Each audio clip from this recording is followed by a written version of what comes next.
Oh, I adore that new intro. Hello. Hello. Welcome back to Zendikar, everybody. Yay. Yay! Glad to be here. Excited. All right. Well, I guess did you have anything else you needed to say, Tom, or do I just go for it? Oh, Tom looks froze. frozen. Yep. Oh no. Nope. Our fearless leader is frozen. Oh, he's back. Oh, Okay, he's back. But Yay! we lost Junie. Yeah. Oh, but we lost Juno. Well, I think that's happened every single session. Yes, I think so. Phoebe's passed her Okay. curse on. I'm back. Sorry. There we She's go. back. Yay! I don't know why it always does that. When I come back, you guys are like, I can't hear you. I don't know why. Yeah.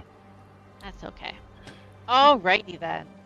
So, as I was saying, Tom, did you have anything that you needed to cover, or do I just jump in?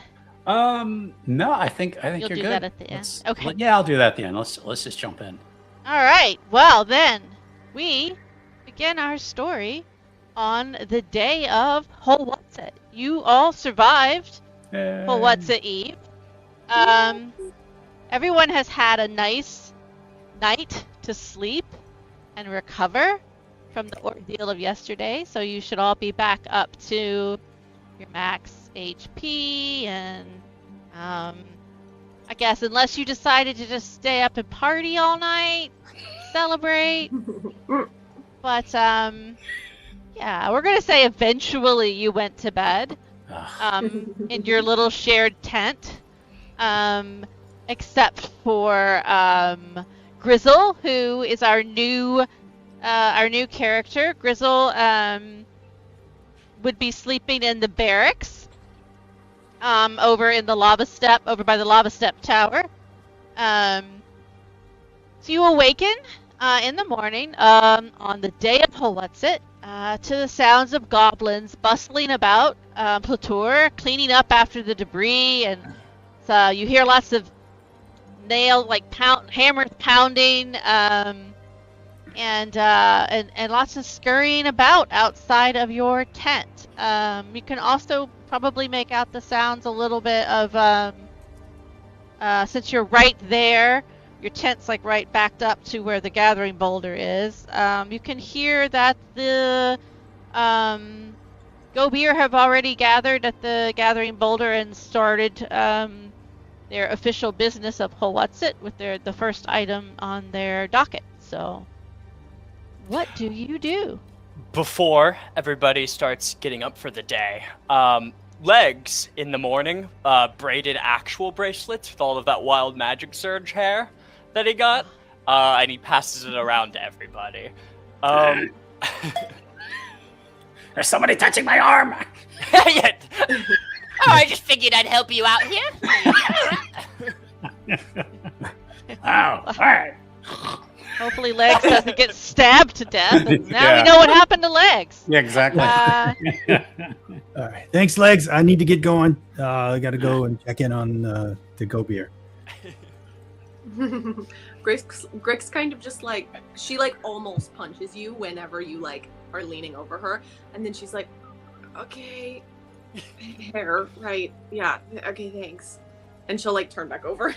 That's so funny. And then was it Odo? Was that Casey's character? Yeah. You guys are like, it's actually not there when you Oh, wake up. Yeah. one bracelet, never made it. That's all right. He's probably just gone to the bathroom. I feel like we'd smell it. We're all peeing right behind the tent. Just bang on the tent wall. Oh no, where you at? Oh. All right. So you all, so Nubbins is getting up and headed out. The rest of you sleeping in, or Agwa's gonna try to sleep in. okay? Yeah, I'm gonna go to the meeting and stand quietly behind Quiard and do my job. Legs will go try to find Odo. Okay.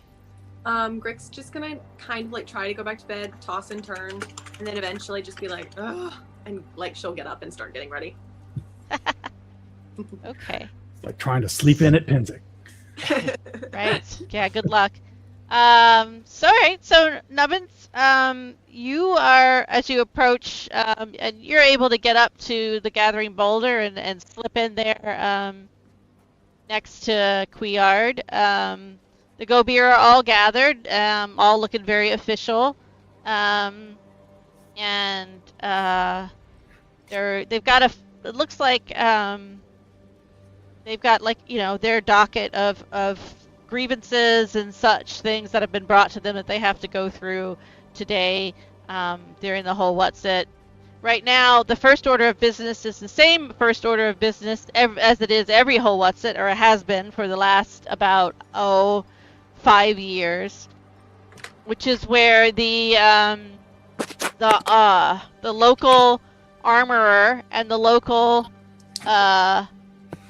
smithy, which there used to be one shop for both, but about 5 years ago the married couple divorced, and they ended up having to set up 2 shops, and they had to decide on who was allowed. So one person is allowed to make armor and one person is allowed to make weapons. But every year, the first order of business at the whole What's It is them bringing to the Gobir, which category do shields fall into. And so as it stood over the last 5 years, the carpenter has been the only person who's been making shields. So all you can get is a wooden shield, because the Gobir have so far all been like split 50-50 on whether shields are a weapon or a piece of armor. And the Leathermaker's making out because they're helping them cover the shield. Yeah. So behind the scenes, they're paying the Gobir to stay neutral. So Quiard kind of leans over to you, Nubbins, and says, Nubbins, this might take a while. So, that's fine. You take all the time you need. That's why I'm here. Oh, that's good of you. You don't have to stand here and listen to this if you don't want to. Just... You never know. You might piss somebody off, and they'll try to take your head off. It's a fair point. Fair point. All right. Back to business. So they debate for a while. And then they unfortunately come back to the same split that they have come down to the last 5 years. So then the couple is basically presented with their only other option, which is the way whole What's It works, which is if the Gobir can't agree, and there is a 50-50 split, since there's 6, there's no tiebreaker, so your only other option is to fight to the death. Yeah.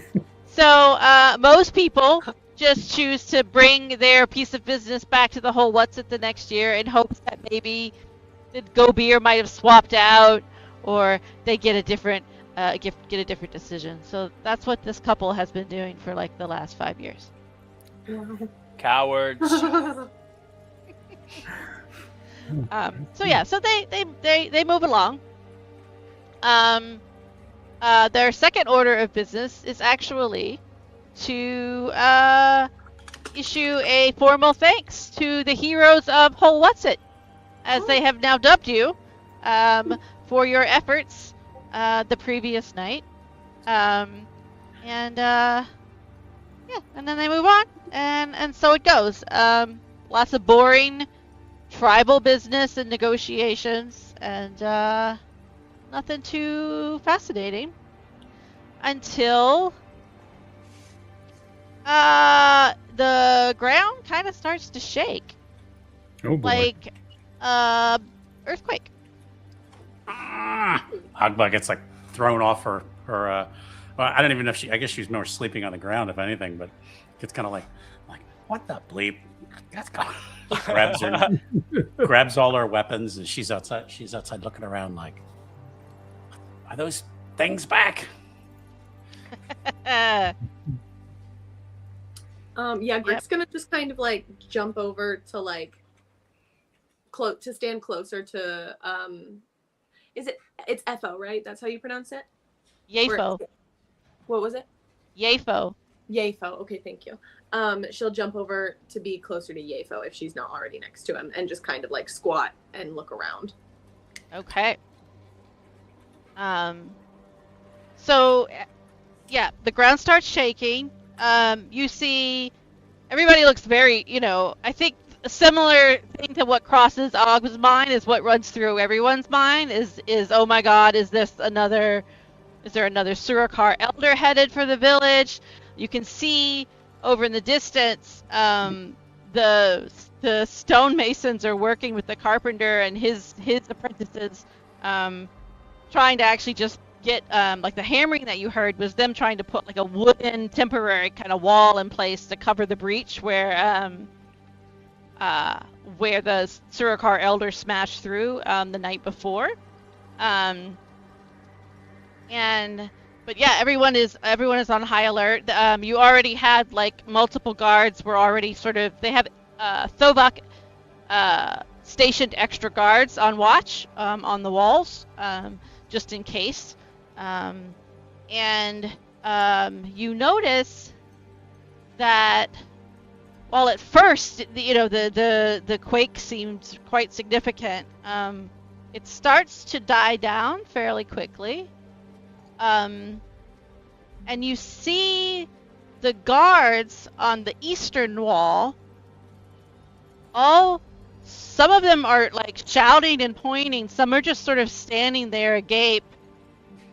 They're all looking off to the east, towards sort of the mainland of Balaged.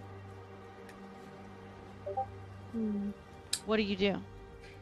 Grick is going to start like using like her excellent agility and like her tail and try to just swing up to like tops of buildings, try to get like as high as she can to kind of try to be able to see what they're seeing. All right. Definitely the highest point in Hlutur would be one of the 6 towers, which you could easily, especially like if you kind of go for the section that here, let's see here, like so over here is where the wall was smashed through. So you you could easily use like the sort of like rubble there, plus the general store, the roof of the barracks to like, with your abilities, easily like make it to the top of this this tower over here, which is on the east side of the city, which is perfect because you could easily see out towards the direction that all the other guards are looking. What about the rest of you? Did you say the whole is taking place inside a tent, or are we outside next to the? No. So if you're looking at the map of Hlutur, in Roll20, you'll remember that your tents are arrayed in a circle around the gathering boulder, which sort of sunken down a little bit into the earth, and then around it they have carved out like circular ledges where people sit, right? And then so they actually, it's actually held right down there, like around the boulder. So. Okay. Yeah. Then I guess I will consult with Quiard to find out what they're going to do. If they want to get undercover, but I think being outside is probably the best. And probably next to the boulder is going to be the most stable. So I think we're in a good spot. So I will just look to the horizon and keep an eye out until something starts to happen. Yeah, stick close to Quiard. Quiard concurs that probably staying closer, like into the center of the town, is the safest place. Because if it is another car or something, being close, they've learned the hard way that being close to the walls maybe not the best place to be. So okay, all right. Anyone else? I think Legs is currently still gone. from this morning, Okay. leaving his Gobi alone without his guard. Okay. I think Agba probably ran up. I guess there's castles, the stairs in the corners or whatever to get up on like the wall. Yeah. Each it's tower gonna- has a spiral staircase in the center that you can. Kind of doing the jump up, Yeah. kind of like Okay. they didn't make All these right. goblin height. So Crazy in a goblin city. yeah. Okay. So the two of you that are on the wall will see this first, but eventually you'll all see something. Roll me perception checks to see how well you're able to make out and make sense of what you're looking at. Ooh, come on, let's go make out. Haha.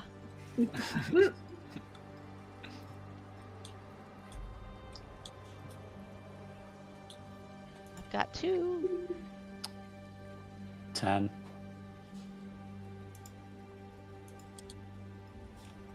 Ah, nice, Juno. By this Oh. time, do you think that that Grizzle is like out and Oh, with the for sure. rumbling? Yeah. Awesome. In Yeah, that if you case- weren't, like we could just say for ease of flavor that you were stationed to the morning watch and you are actually already on the wall. perfect. Do you want? Okay. Awesome. In that case, I'll have to roll perception.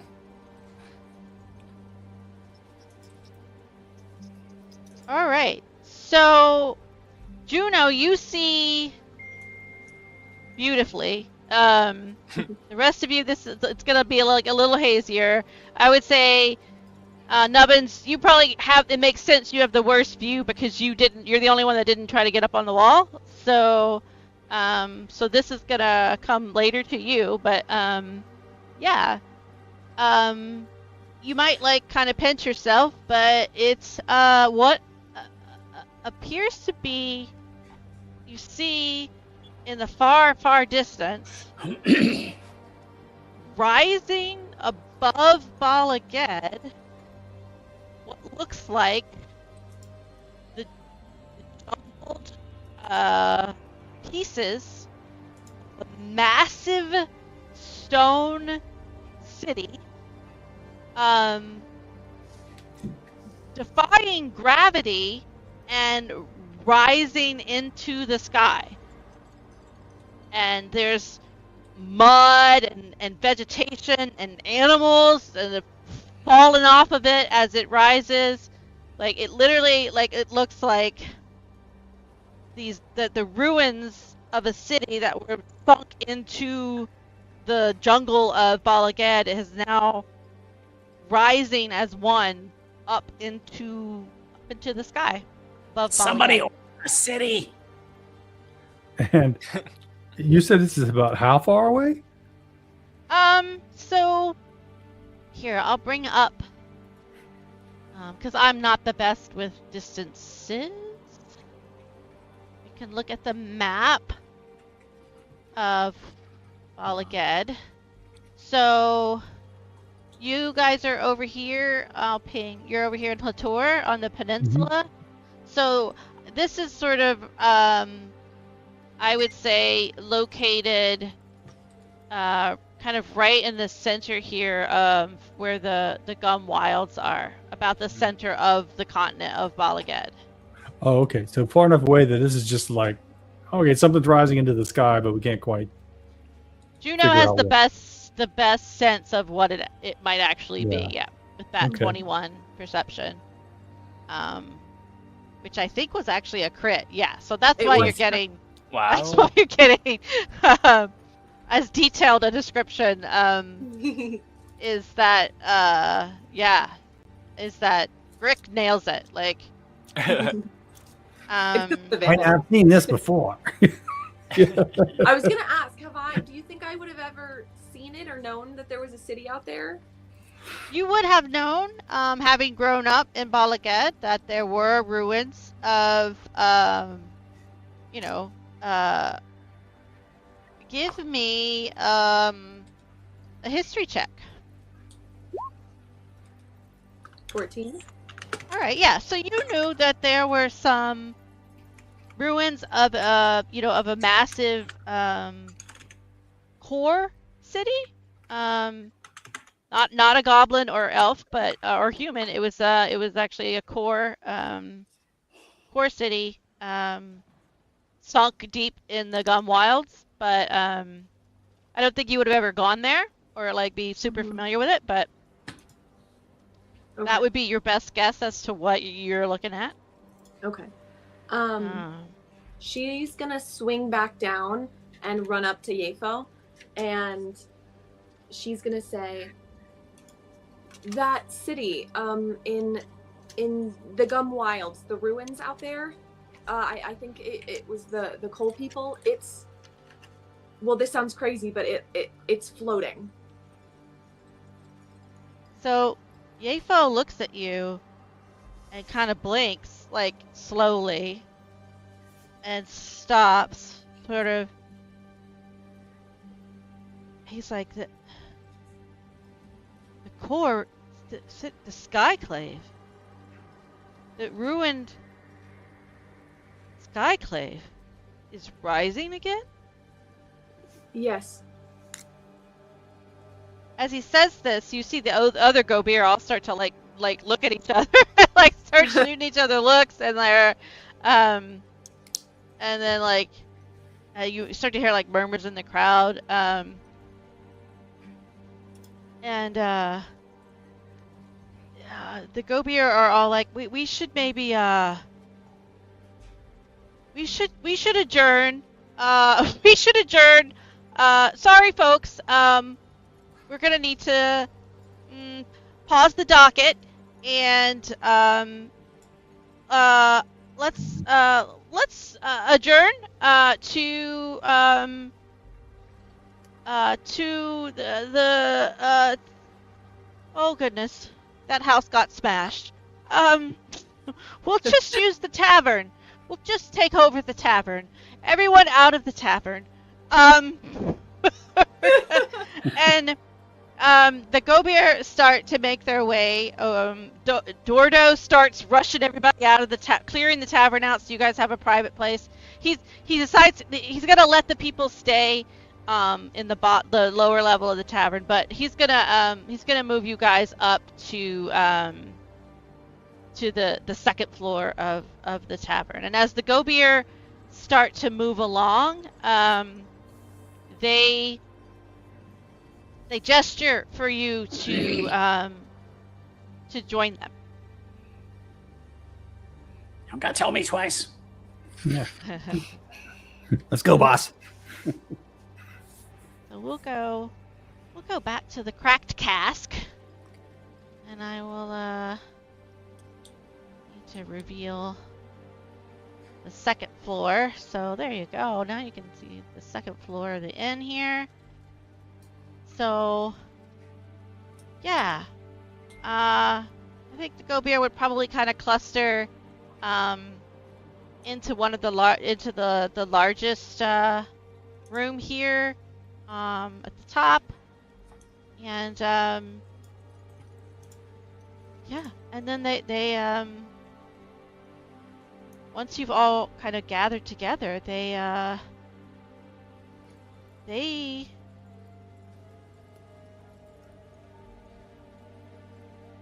start to explain that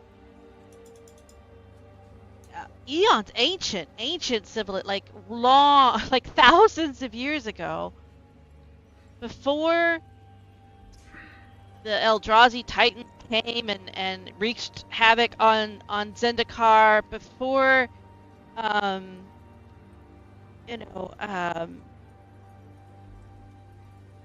anything you guys would understand.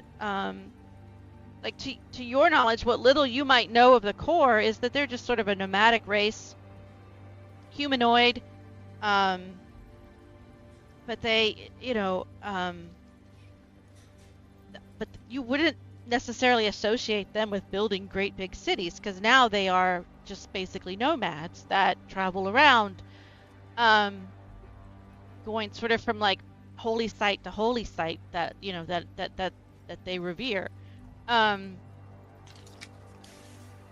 the Gobier start to explain that in ancient times, eons ago, that the core actually were had actually managed to sort of take over and were effectively as the dominant race on Zendikar, to the point where, and initially it was more, I would say, like sort of what we would think of as democratic, more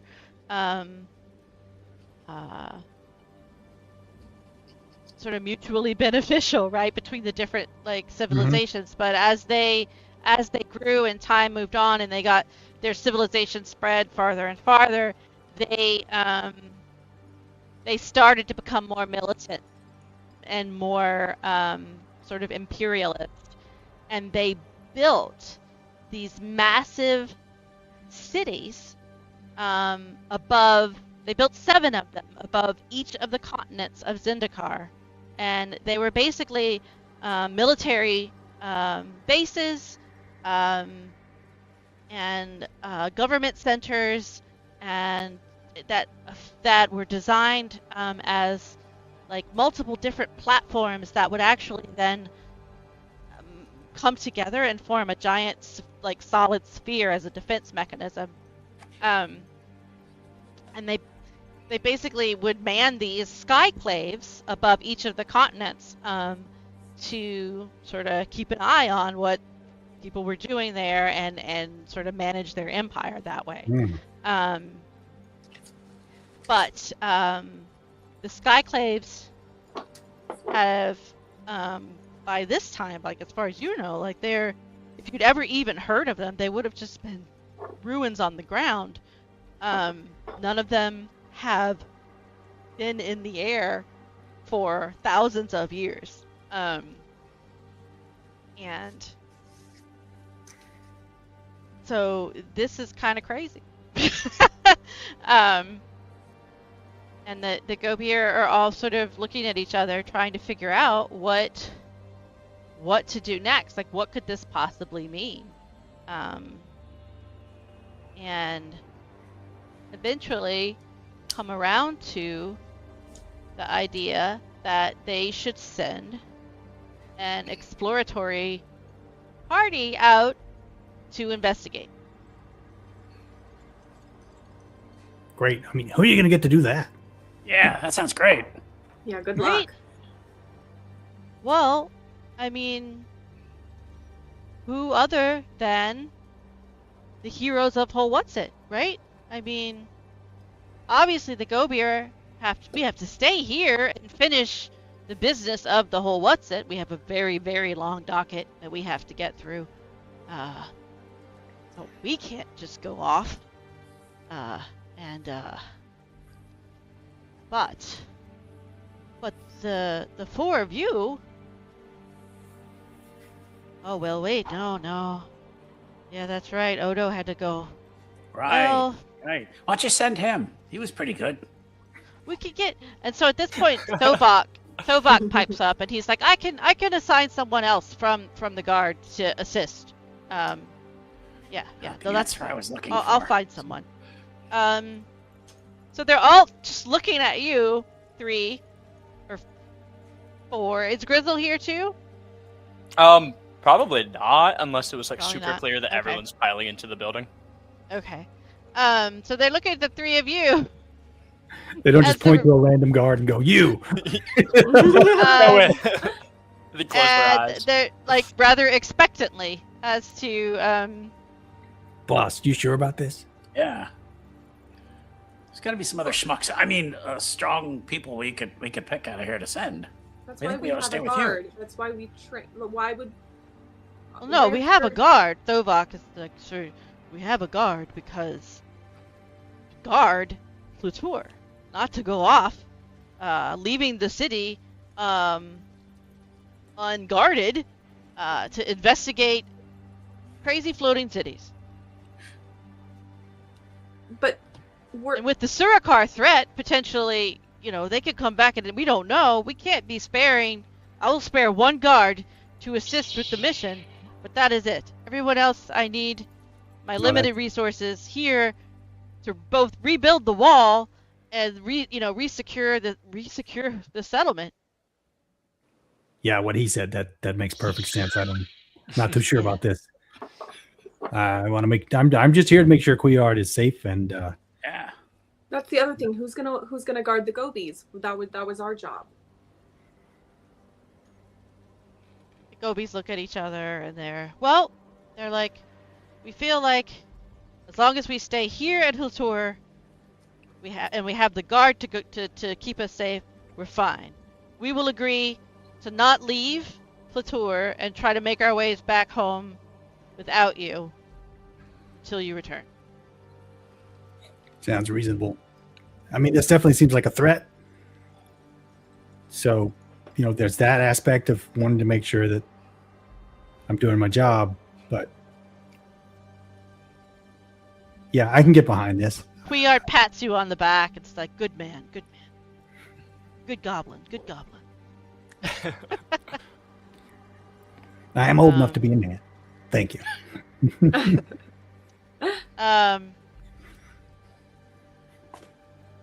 Yefo looks at you, Grick. What do you think, kid? I don't know. Are we really the best equipped to go off and chase? We don't even know what we'd be facing. Nobody here knows what they'd be facing. Those cities haven't. They've just been ruins in the mud for millennia. No one knows what they're gonna find there.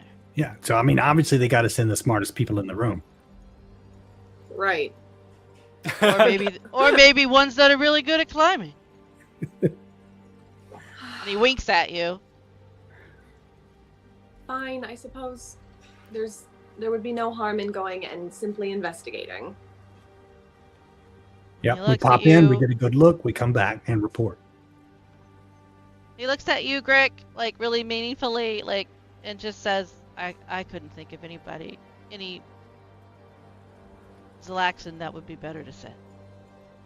Yeah, whatever. And then she's gonna blush a little bit. He's like, except maybe myself, but I'm busy. So. Yes, the shield debate. It has to be settled. Oh yeah, no, we already passed on that one. No one wants to touch that one with a 10-foot pole. They should just both be allowed to make them at this point. Huh. Maybe you should be a go-beer. Never thought of that. Oh no, I don't know if this is already too much responsibility. I could not be a go-beer. Couillard looks over to you, Agba. Let's talk Probably. about acquisition. So let's say we're there. Anything we find, since we've been assigned, I think we should be able to keep a certain percentage of the loot. I'm thinking, let's be reasonable, 75%. Of what we tell them about. That was the point, stupid. Couillard just sort of shakes his head. It's just like, oh. Okay. Well, you know what? I think what we're mostly interested in is information. Yeah. But there's got to be stuff in there too, and the stuff we bring back is information. So you see where I'm going with this? I mean, and she starts looking around. She goes, I think I've got some pen and paper here with me. We can just write up a quick contract before we go. Yeah, let's get this in writing. Good idea. I want to get this in writing. I don't, All right. The Go-Beer writes a little note that says, we Go-Beer get all the information. You get whatever else. That good enough for you? Define everything else. It's everything else. Right, but I mean, information could be something written on a gold tablet. Oh, define Sure. information. Right. The information would be what's written on the gold tablet, not the gold tablet itself, which is technically the medium. So after you read it, we get to keep it. 75% of it, that is. Yeah. Okay, could you add that 75% of all the information after it's been used? Sure. I mean, I had originally written it where you got 100%, but we'll change that to 75%. Well, we don't want to be greedy. That We sounds got to more leave some. fair. Yeah, we're not trying to be greedy here. I mean, come on. We're all Yeah, working on the we'll same team. amend the contract so that you get less. Sure. I didn't say she was a smart goblin. Yeah, you would notice that Queard is not suggesting that perhaps you should be a Gobi. All I'm saying is I'm not sticking my nose out, my head out for free. You know what I'm saying? So, this is excellent. We have people to send. Question is,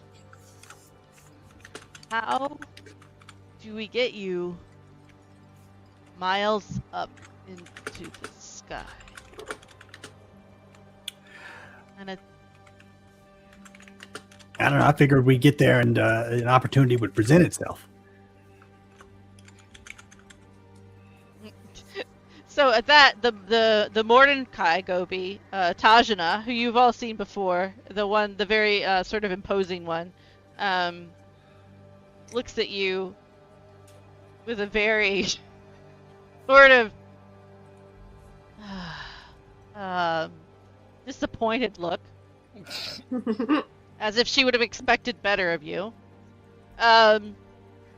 especially because you're a sorcerer. And she's like, I think that I might have a way. She looks at Zotinkle. I'm gonna need your help, Zotinkle. Zotinkle looks a little bit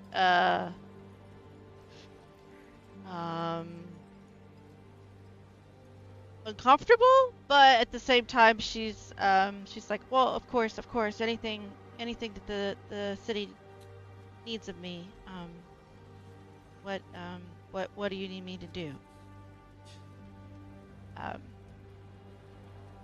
Yeah, Tajana says, I think the best thing we could do is actually combine our efforts and create multiple fly and haste scrolls that they could then use to get themselves up to the Skyclave. She's like, I've quickly done the calculations in my head, and if they were to be able to fly while hasted, using their full speed, dashing straight for the Skyclave, they could make it. The rest of the Gobi are kind of look at each other and they're like, Yeah, like And then they she's look at making these you. calculations after looking from here. Yep. But no one is gonna question her. Yeah, my only question is, how long is that going to take? We got a packing to do. A moment. She sort of closes her eyes, does some more calculations in her head. 21 days. What? 21 days. We don't have that kind of time. Well, that's what it's going to take. 21 days, we'll be able to have enough scrolls to get you there, but also enough for you to get back. Because we don't want to strand you up in the sky. While we're doing that, we could also have whichever one of the people climbing gear would fall under, put together climbing kits for you. Yeah. And outfit yourselves for we don't know what. Great. I don't know what the rest of you are going to do, but Nubbins, Yeah, what? Zotinkle and I could certainly use the assistance of another sorcerer. if you would be interested in assisting us, I think we could see to it that you would actually also be able to learn how to cast fly and haste spell. Yeah, I mean, I'll definitely help. I'm just not entirely sure that's the best use of our time, but a lot of things can happen in 21 days. If there's a real threat, we need to get there Agreed. now. You know anybody who can teleport?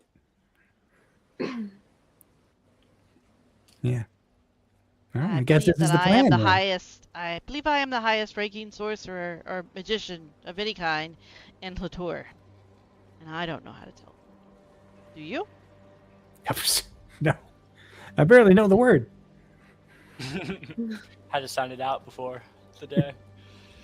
A seaman, Timothy. Do you have any other better suggestions? No, I guess not. Like I said, I just figured we'd head that way and figure it out when we got there. But And she looks at this. She looks over at Yefo and Grick, and it says, "Spoken by somebody who's never tried to traverse the jungles of Balagan before." Greg's gonna give a little snort at that. All right. I think we have our marching orders. Nubbins, Zotinkle, you're with me. And Kriar just sort of looks at you and just sort of like, don't argue with him. He's under his breath. He's like, don't argue with him. 21 days later. Yeah. So out of character, Nubbins. I just want to check and make sure. Was there anything else when I told you guys in advance you were going to have 21 days of downtime? Was there anything you were planning to do with that downtime, or things that you were hoping to learn that you would rather do rather than work with them and learn as a bonus? Basically, learn you would still only be able to cast the same number of that level spell, but you would have fly and haste as options. Yeah, no, Add to your spell list. Yeah. That's Do you have good any for other- you? Yeah. Okay. All right. So then I'll turn to the rest of the characters. So like I said, you guys all knew in advance that you had 21 days of downtime. Do any of you have plans for how you want to spend that downtime and what you might want to work on learning or developing, or maybe like just with leveling your character? So this is effectively the point at which you would be leveling up to level 5 from level 4 where you started out. And yeah, so we can kind of walk through what each of you wants to do with this time that you have. Well, I'll start with well, do I have a volunteer who wants to go first? I'll go first. All right. She is probably looking to get some kind of gear to help climb. Yeah, you're all gonna get that. You're each gonna Okay. get a climbing kit. Okay, good. All right. Yep. Other than that, probably working on her, and it's not even like a stats-wise thing. Just working on just fighting, training with her bow. She's not really looking forward to going in there, and just trying to be as ready as possible. So yeah, if she has the climbing gear, perfect. That's what I was looking for. So Okay. because I don't think that the change from 4 to 5 really gave her much. So Okay. Give me a second.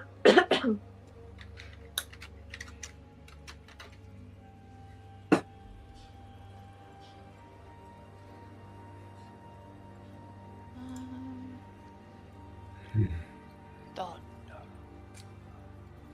All right, I'm gonna think about that. So while you're doing that, what about the next person? I could go next. Okay. I don't have anything too exciting. I think that the biggest thing is that Grick is working on like stamina, because from level 4 to 5, she gets a second attack. So I think she's going to be working on stamina. She probably would go and train with, like, she'd probably go ask to train with the guard and kind of run through their exercises. And then when she's not doing that, I think that she would be trying to learn all that she could about, like, the Cole civilization and, like, the ruins, and just to kind of get an idea of what she's walking into. Okay. All right. I like that. Okay. So, Hlutur being like sort of a, more of a military settlement and sort of not really a full city. It doesn't have like a library, like, a dedicated library or anything, or archives or anything like that. But, you see here, I'm gonna move us back out of the inn to our Hlutur map here. Let's see. I think Yefo would recommend that the old lady who runs the rookery, I believe her name was, I know the guys talked to her back in the beginning. I have entirely too many notes. It was Euphrasia. Euphrasia, correct? Was that Euphrasia? I believe so. She's the one with the little bit on her shoulder. Ranger was the rookery, yeah. Yeah. He said that she is as in addition to being a lover of the little baby griffins, also a lover of books and history, and is probably the best person to talk to if you want to learn more about the core civilization and the Skyclaves, what you might be walking into.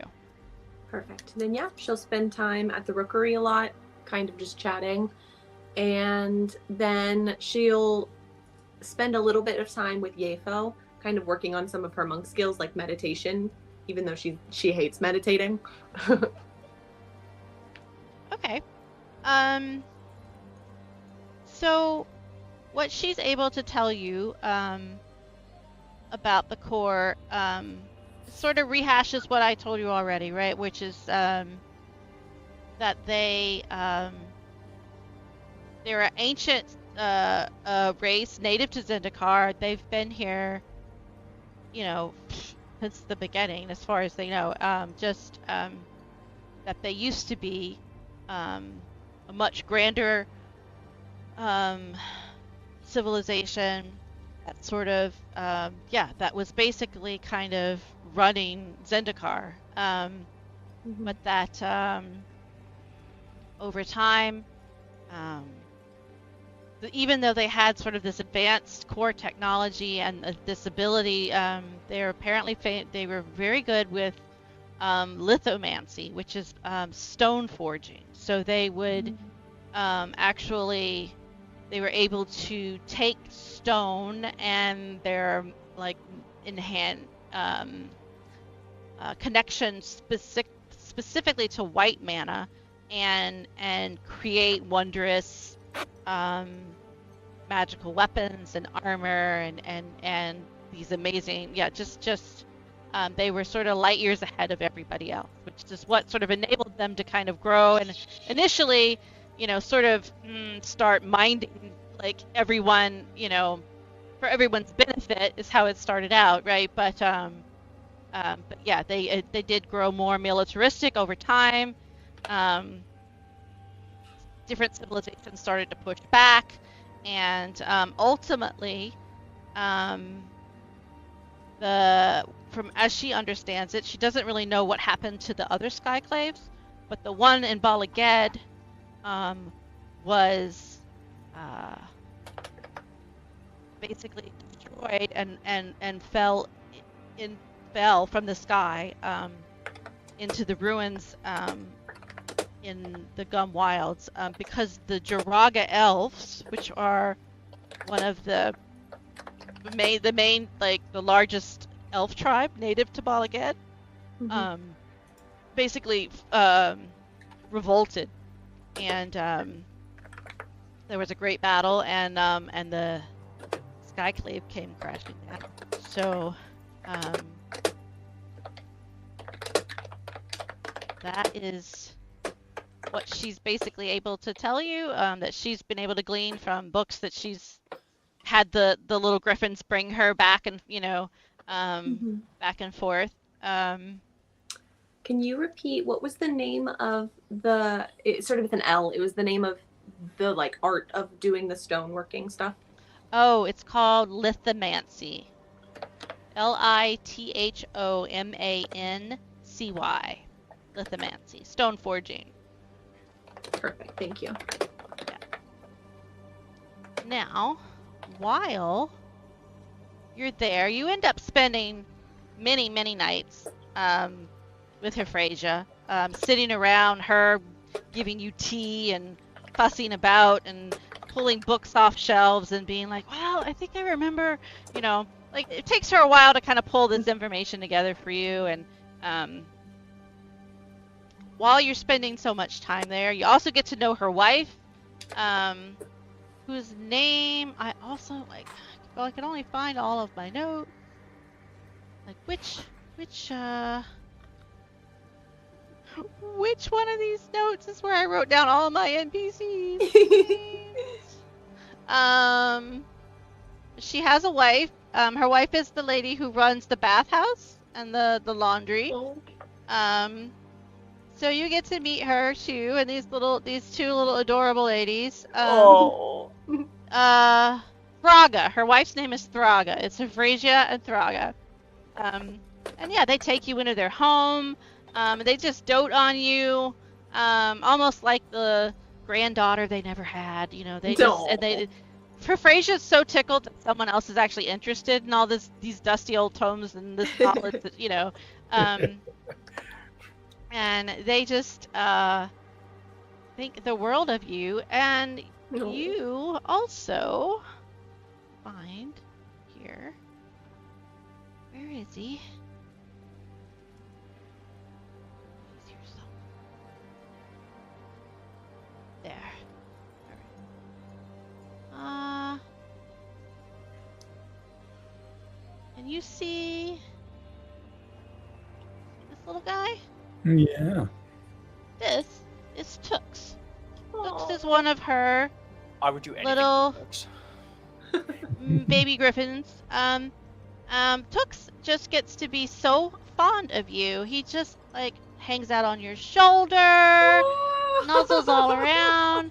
And when it's time, when you're sort of wrapping up at the end of the 21 days, and you're sort of getting ready to actually start packing your gear up and getting ready to go, Euphrasia looks at you and she says, Tux has really taken a liking to you, and it might be really helpful for you to have someone with you, where if you did need to send a message back to us, you could do that.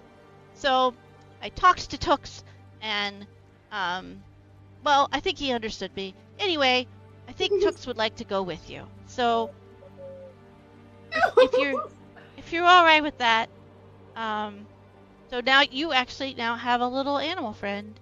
That's so amazing! I'm so excited.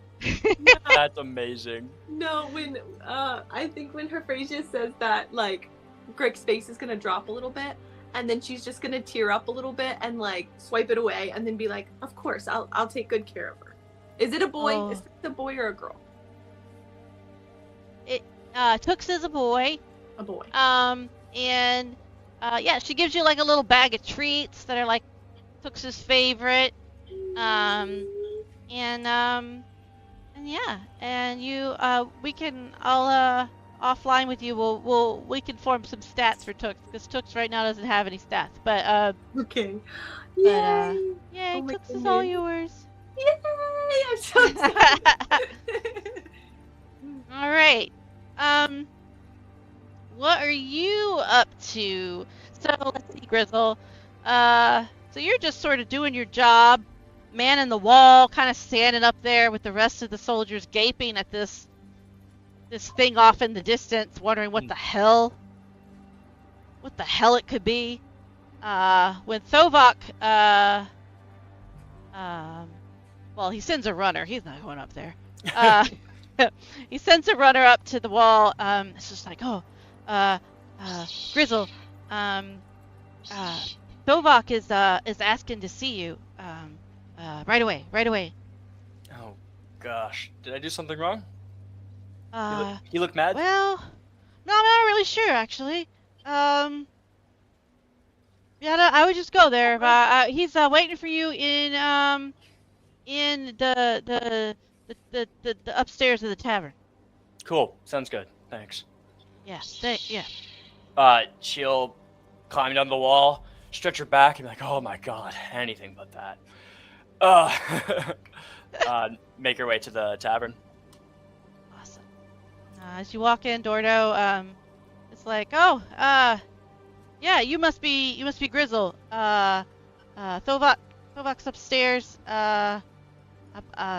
You just right up the stairs there. Yeah. Did you know? And there's a drink for you on the house when you come back down. I think you might need it.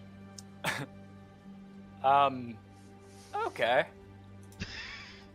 Yeah. All right. And she'll Alright. kind of just like walk past and start heading up the stairs. She walks pretty slowly, not wanting to like, what could this be? What could this be? But before she can make up her mind, she's already at the door, and Yeah. she gives As a you're nod. walking up, yeah, you see like the other Gobier are in there, kind of clustered around. It's basically Tajana has taken Zotinkle and Nubbins off to her tent to work in peace,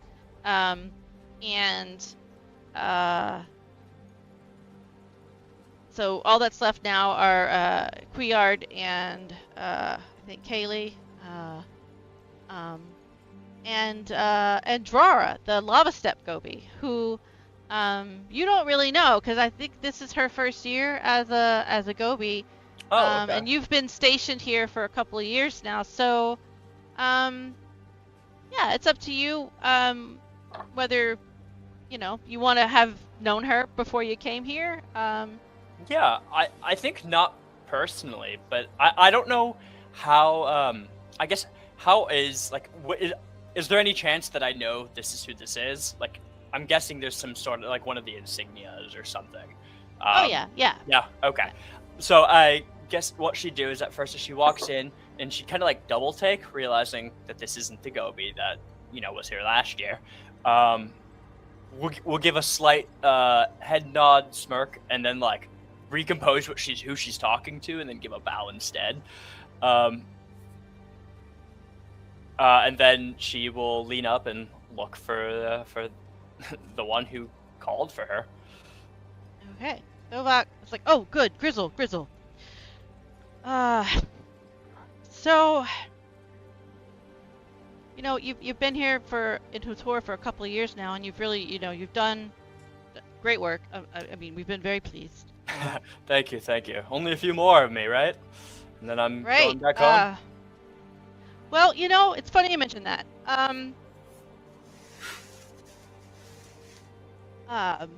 When you volunteered to come and be stationed here, as a service, it goes beyond just Hlutur, right? Your service is really, it's to the tribes, and the fact that you were willing to sacrifice, a few years of your young life to dedicate to that service, it has gone unnoticed. So, Thank you. You got a new mission, a new orders. Instead of manning the walls here and protecting the settlement, there's potentially a greater threat than just, some Surikar trying to breach our walls. That thing that did you see the thing that rose? Yeah. No, I saw it. What? Well, apparently yeah, I saw it's it. apparently it's an ancient core city that used to magically just hover above Balaged thousands of years ago, Oh, and course. all of a sudden it's magically back up there, and we don't know why. We don't know if it's a threat, or we're sending out an investigative sort of party to go and check it out. So Sure. And what do you want me to do? Train him up? Do you need? I want you to go with them. Make sure they don't die. That's what I want you to do. Yeah. She takes a minute, looks at everybody. Is everybody like kind of uneasy, like in the room? Is that the general vibe that I'm picking up? I mean, I think they're uneasy, but they're uneasy because this is unprecedented. Okay. And they're just, they're used to coming here. They're used to serving their villages. They're used to dealing with smaller problems, if that makes sense. Yeah, yeah. And this is huge. Like, this is beyond like anything that they really comprehend fully or came here prepared to deal with. And I would say like Kaylee probably looks the calmest and most composed. She's also and Yefo as well. They've been Gobies for a very long time. And Queard's a little bit newer. Queard's also got a huge crush on Kaylee, and he keeps kind of making look, he's a little distracted by that anyway. And Zriz is just sort of sitting off in the corner. He's the Grotag Gobi. He's the artificer, and he's just like nervously, like, playing with gadgets and stuff, and just sort of like watching everyone else because he's the youngest and he's really not sure what the heck's gonna happen. Drara looks pretty composed. And even though she's young and this is her first year as a Gobi, I guess in some ways it's like she didn't really know what to expect. So this isn't, like Right. like, oh. But she's kind of mostly focused on you and interested in the fact that Thovak has chosen a lava step soldier to entrust this party to. Awesome. She's With kind of that- she's kind of like measuring you, like kind of looking at you, like measuring you up, I guess, in a little bit. Cool. In that case, especially if somebody's eyeing me up, she'll take a minute and she'll go, okay, so these heroes need some protection. There might be something to fight, something to do. And then there's like she'll look over to her Gobi then, and look back to what was the name of the person, the guy who's just giving me the job. Sorry. Thovak is giving you Thovak. the job. Yeah, Thovak is Awesome. the captain of the guard. Perfect. And Zotikel's dad. Yeah, Oh, there's, right. There's Yes. Thovak. That face. I would never forget. Grizzle, then after saying that, her like Sharpie tooth grin is the biggest thing on her face, and she's like, oh yeah, okay, no yeah, okay. give me a charisma roll. Yeah. And then if you're trying, you can decide like if it's kind of like performance where you're trying to like impress them, if it's deception where it's like, oh, you're a lot less cool on the inside. Like, I'll let you decide what fits. But give me a charisma based check. If I may, then, her head, she's gonna put her hand on the back of her axe, not pull it out. Do a big deep breath, and then if I can, I'd like to make an intimidation check, for kind of just like a general presence check of like, oh yeah, badass. Okay, all right, yeah. Sweet. Let's see how this works out. Oh yeah, hopefully awesome and amazing. Not so much. Can't all be winners. She thinks she looks a lot cooler than she does. Thovak is just like, whatever. Drara's eye, she kind of smirks, like she knows what you were trying to do. Cool. What is your base charisma? It is score anyway. a 10, so a +0. Oh, okay. Okay, yeah. She sort of just like loses interest and turns to the other gobies and starts talking with them about strategy and such. Yeah. Definitely so- stings a little. Her shoulders are dropping. She goes, "Alright, when do I meet the crew? When are we leaving?" Well, yeah, that's the thing. Apparently it's going to take 21 days for Tajana to make this happen. But it is the thing. The truth of it is, it would take you guys that long, if not longer, to walk all the way there. And then there's no guarantee when you got there that you'd be able to find a way up to the Skyclave. So, while it might seem like a long time, it is probably the most efficient way to get you there. I certainly wouldn't suggest otherwise to her, if I were you. Yeah. So you got 21 days, kid. Alright. You'll continue your guard duty until then. Yeah, let me know. I know they plan on outfitting you guys fairly well, climbing gear and such. If there's anything else you need in preparation, let me know. Sure, will do. And then she'll turn back and head out. All right. She goes downstairs and takes whatever drink has been like made or prepared for this. She'll swig it all in one go, set it down, and be like, time for a real job. And she'll get out back into the town. All right. I think within the 21 days, all she would do that isn't just like her job is she'd like make sure to hit the blacksmith to make sure all of her weapons are sharp. Maybe buy and stock up on some like oil, like some oil for their steel. Little things like that, but not much else to do. She doesn't have much to pack. All right. In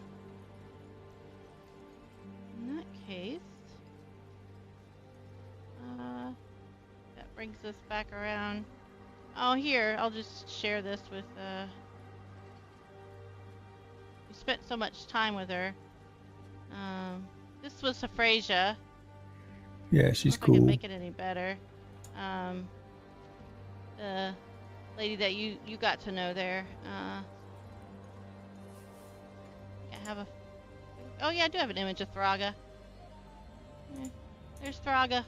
Anyway. All right. Okay. So. So yeah, you spend 21 days of grueling scribe work with Tajana Nubbins. Yeah. I got a quick question. Based on what you were just talking about with Grizzly, I may have been confused. Are you suggesting that we are going to fly from here to there, and that's why we need so many scrolls? Yeah. Ah. Interesting. She has so as you're doing the scribe work, Tajana will explain her crazy plan to you. That she has done the calculations, and that the unmodified fly spell can provide up to 12,000 feet of movement, or over 2 miles, if the caster dashes every round. That's over 13.5 miles per hour, or almost 22 kilometers per hour. With haste, your fly speed becomes 120 feet per round. You could then use your action to dash, move your speed, and then dash again. So that your flying and hasted speed would basically allow you to travel, I think, at almost 55 miles per hour and reach the Skyclave. Whew. So what they're doing, and the reason it's taking 21 days, is they're creating. So Tajana can cast the fly spell 3 times, and Zotiku can cast it once. So the day that you're going to leave, they'll be able to cast the fly spells on you. Or I think actually just Tajana, I forget. But yeah, so basically they calculated it out. They needed to give you 4 fly scrolls and 7 haste scrolls in order for you to have enough to get to the Skyclave, but then also have a security bag of scrolls to get you back off the Skyclave and back to Hlutur. Okay. And so basically, the three of you are going to sit there and scribe scrolls for 21 days. But as a bonus, And You did get to those add- calculations include fly spells for Squint? no. Okay. Well, that's going to be a problem because Squint carries my stuff. But so if you express that concern to Tajana, she says, I see, yes. Well, we goblins aren't really known for being able to carry a lot of things now, are we? But I did think of that as well. Because we don't know what you might find that you also need to bring back. So she hands, I do believe that Quiard is working that out with Grizz. And they're going to, apparently that little Grotag goblin who's always tinkering in the corner apparently knows how to make a bag of holding, so he's going to be providing that to whatever Quiard said. What's your other your tuk friend? Oh, Agba. Agba. Yes, Agba's going to be getting a bag of holding. Oh, Agba gets the bag of holding. I see. Well, that makes sense. He's the one with the lightest fingers. Yes, this is true. Yes. So, Okay. So, Well, yeah. it sounds like we've thought of everything then. What could possibly Well, go wrong? of course I have thought of everything. Really.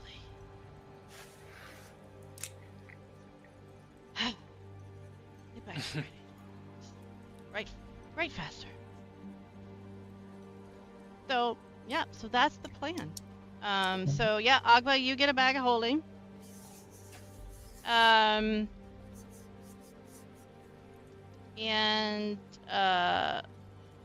Nubbins, you get to add Fly and Haste as 2 additional spells Done. that you know at that level. I believe it's a 3rd level spell? Yep. 4th level? Yeah. And Rick has her new friend, which we'll come up with some stats for.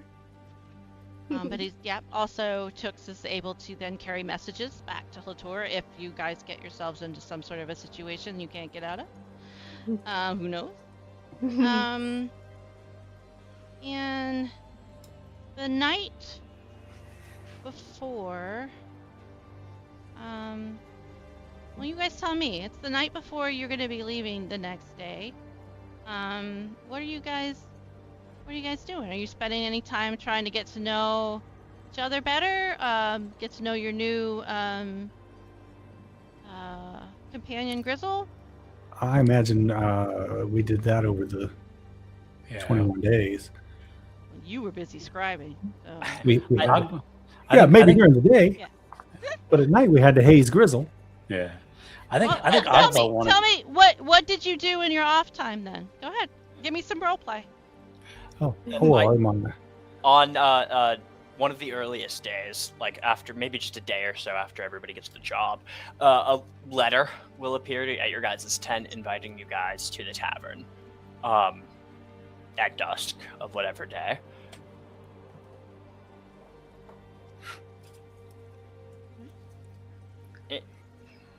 It's great. It's where we're going anyway. Okay, awesome.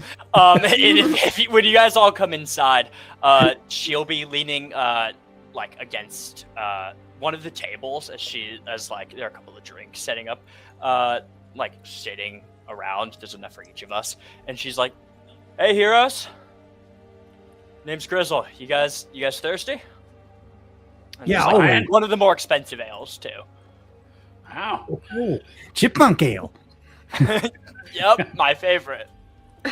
They used to have squirrel ale, but they ran out of it. Now they have chipmunk ale. It's not quite as good. It's more earthy. It's a bit smaller of a shot too. She can't fit as much in their chipmunk cups. Thank you. That one hurt me, but thank you. Greg's gonna just sit down and kind of eye you up a little bit. Yeah. I guess standing in front of you guys, she's not wearing any of your armor right now, but is a bit of a taller goblin with a little bit like lankier features, as many of the lava step goblins are. But she has her hair cut pretty short, a not a bandana, because I don't think bandanas exist, but like basically a leather strap that has a piece of fabric attached to it that holds all of her hair back. But then she has like she's wearing like a ripped off at the sleeve shirt, and her guns are massive, like proper big. And her pistols are big too. But other than that, she's wearing.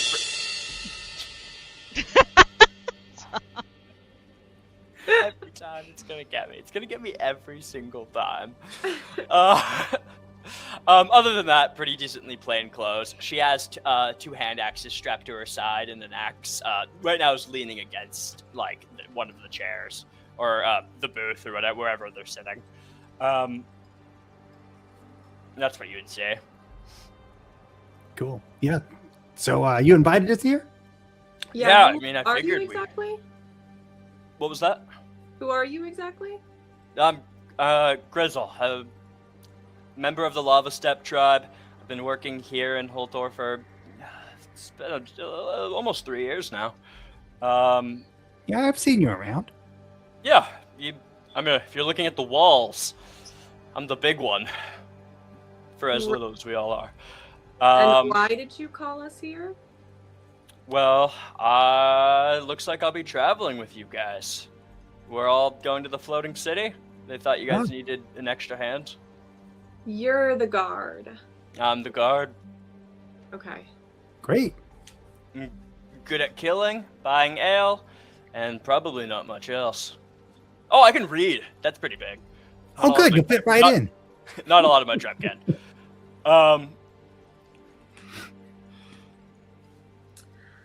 Great. Any of you guys play any Three Dragon Ante? It's funny you say that. I mean, I know the rules. Oh, we'll Sort of. teach you the rules as you go. Oh, Easy game. Easy game. She'll pull out a small wooden box. It's one of the few things that she has, and it's like hand carved pieces. She'll start setting up the board. Sid does not know what Three Dragon Ante is, other than a game in this fantasy world. I think it's the same as in the real world, the 5-card ante, right? Oh, is that like a thing? Yes. Let's imagine. Oh yeah. Oh, I didn't know. I thought it was like 3-card Monty. Oh, well, similar, but yeah. Basically, pick the card. Card picked. Is this card? Oh no, this is the one you were looking for. All right, so Agba's gonna school you all on how to play. Does Agba like teach them how to play like honestly, or are you trying to maybe scheme them for something? I want them to learn the hard way. So no. And Grizzle so lets you. Grizzle does not call out when you're like Yeah. obviously pushing Yeah. rules and stuff. Yeah. So probably the first couple hands, plus just to teach them that the world is a cold, cruel place, and we'll probably take a couple coins from them, and then probably then maybe like start take it easy, or maybe suggest to Grizzle, hey, do you wanna take over? Yeah, sure, I got it. Where? Yep. Cool. I'll sit back and watch because I've already learned the hard way on our trip out here. Yeah. Agba's gonna sit the rest of the time out and just drink and watch. So. And Grizzle will order maybe one more round, but after that, if we drink any more, it's very like, well, I pulled my head. Like, I get guard pay. Don't worry, As you we'll guys are take over. sitting around gaming, a couple of other soldiers come up and they're like, "Oh, you guys got a game of what do they call this? 3 something dragons or Yeah. Yeah. I mean, you mind if we join you? Looks Yeah, like here, Great, take my smart seat. boy, come on. please. Okay, you clock right away. Easy marks. Easy. Scooch on in here. You can have my seat. I'm gonna go get us some more ale. I'll like, as Agra's walking away, I'll kind of say under my breath towards her. It's like, well, I'll be able to pay for the next one, so give me a second. Horse. All right, you guys fleece these poor innocent goblins. I'm gonna say, particularly, I would say Grizzle and Ogba. You could each roll me like a D8, and you can get that many gold pieces off of these suckers. Nice. Whether you choose to share it with your other compatriots, I'll leave it to you. 3. No, you Alright. earned it. Keep it. 4. All right. Big money. You have a great night. Better luck Bonding next time. over fleecing these idiot goblins who don't know any better. I'm not gonna add the 4 gold pieces to my thing, and we'll just, if you're okay with it, just call that ale money. For the rest of Right? the day. Yeah. By the time we leave, you'll have spent that. settle up your tab with Dordo. Mhm. All right. Can't believe we're stuck here for 3 freaking weeks. At some point, I'd like to imagine that like, each of you guys, like Grick, Grizzle would like, offer to like spar with you. Oh yeah. Pretty quickly, like, okay, you guys are like pretty, like you're good, you're fine. Like we're at least like the same level, but she kind of does like test you guys for a second, because she wasn't in the big fight that you guys had during the actual what's it. As you guys find out, she got locked in the bathhouse one. She was fighting some of the guys, and then when they sealed it, she was stuck in there for at least a day before she could get back out. And then like Nubbin, you'll find like a cup of if you haven't had it, it's a lava step delicacy. It's a very caffeinated dark drink, basically coffee for like your scroll writing. While you're doing that, like little things like that. She'll play games with Ogba, try to figure out like your gimmick, because you'll like notices you push a lot of buttons and then quickly pull back the moment that somebody like steps back up to you. She'll be friendly, kind. She thinks you guys are all cool. That's what the vibe that you guys get. I think Ogba definitely wants to spar with her a little bit, knowing that Grizzle is going to be bigger and stronger. Ogba's just wants to get a feel for how she fights. So, and plus this is part of her training to get better. So, Right. Yeah, I was gonna say the same thing. Nubbin will definitely take you up on the sparring. Make sure that you know how to dodge and fight against spell slingers, and then practice dodging and weaving against a melee fighter. And one of the big things that you learn is that her fighting style is like, she is big and she does overwhelm. Magic is probably her weakness out of the 3 of you, though. She doesn't really have an answer for the distance that you provide, other than charging at you. So if like, I can imagine that like Grick just kind of whoops ass, probably beats her a few times. Like they go back and forth pretty even. But I would say her weakness is definitely Nubbin. She's got nothing against spells. Yeah, we'll work on that. Yeah. and Ogba just cheats. Yeah. No, it's not potato. She's gonna throw dirt in your face. She's gonna trip you. Yeah. So So don't expect an honorable fight. Perfect. Awesome. While Grick like will spar with you, probably a couple times, honestly, just so that she can get a feel for you and your fighting style and like what you're bringing to the table. She is definitely going to keep you at like an arm's length for at least a little while. Just trying to get like trying to seize you up, feel like just kind of figure you out. For sure. Yeah. Cool. You got to get to If know Grizzle someone notices, first before you doesn't bite push. their nose off. Yeah. Definitely the scariest of the group. All right. So that's great. So you guys, you have 21 days. You guys are all doing your own things during the day. You're hanging out. You're getting to know each other better. You're fleecing some soldiers. And the night before you guys are going to leave the next morning, Grizzle, you get a knock on your well, you sleep in a barracks, so you don't have a door. So I guess actually, Thobok just walks up to you as you're sort of like, packing, getting the last minute stuff ready. And he says, I really do appreciate you taking on this task. I know it's a big ask. It's not really what you came here for. But you've really, I think you've proven yourself, and that's why I chose you to guard that sewer entrance, that night, and I knew I could trust you to do the job. So, and I've been noticing you taking the heroes. They weren't the only ones fighting that night, and but I don't know what you're gonna find out there. So I brought you a little something that my wife made for me years ago before she passed away. And I'd like you to have them. And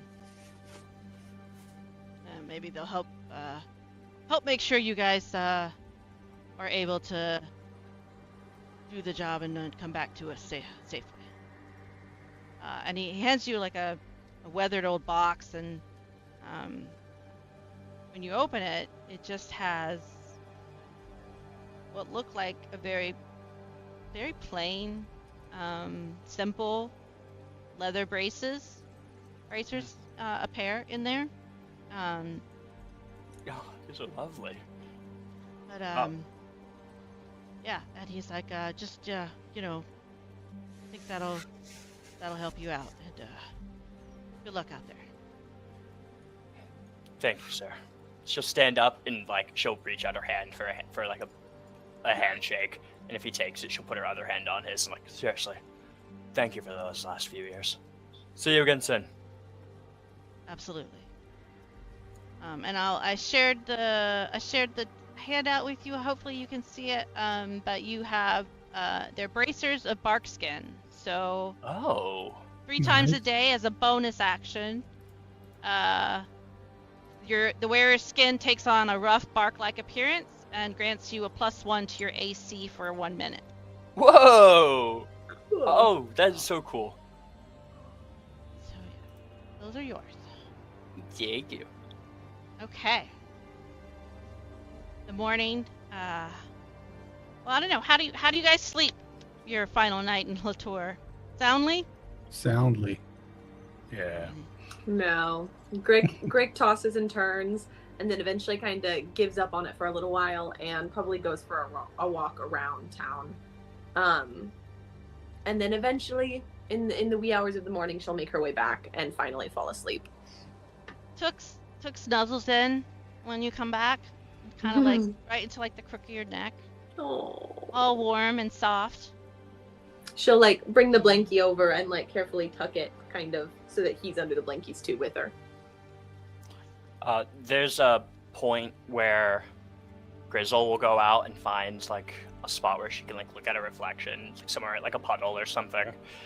She kind of stares at her face for a while, thinking about everything that she's done until she's to get here. And if there's anybody else up around 2 or 3 in the morning, she'll give this really loud yell and throw a bunch of dirt and mud into the puddle to kind of mess up the reflection, and then she'll walk off. But after that, she'll find a spot to fall asleep somewhere in town. I don't think she goes back to the barrack in the last night.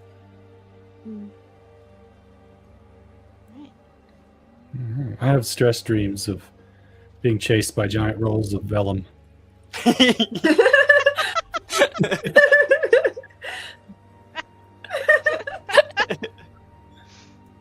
And Agba, do you just snore really heavily all night? Pretty much, yeah. Yeah. I like it. Tuk snore voraciously, but they have larger noses, and they yeah. And sleeping by the tent entrance because it's so damn hot in there. So. And the other side still smells like pee. No one got you guys a bucket yet. Yep. It's been 3 weeks. They said we're leaving, so they ain't gonna bother getting us a new one. So. All right, the sun rises on Hlutur. You guys, they have little bags that they've packed for you. So you'll add to your inventory. Each of you get a climbing kit. And I believe those give you.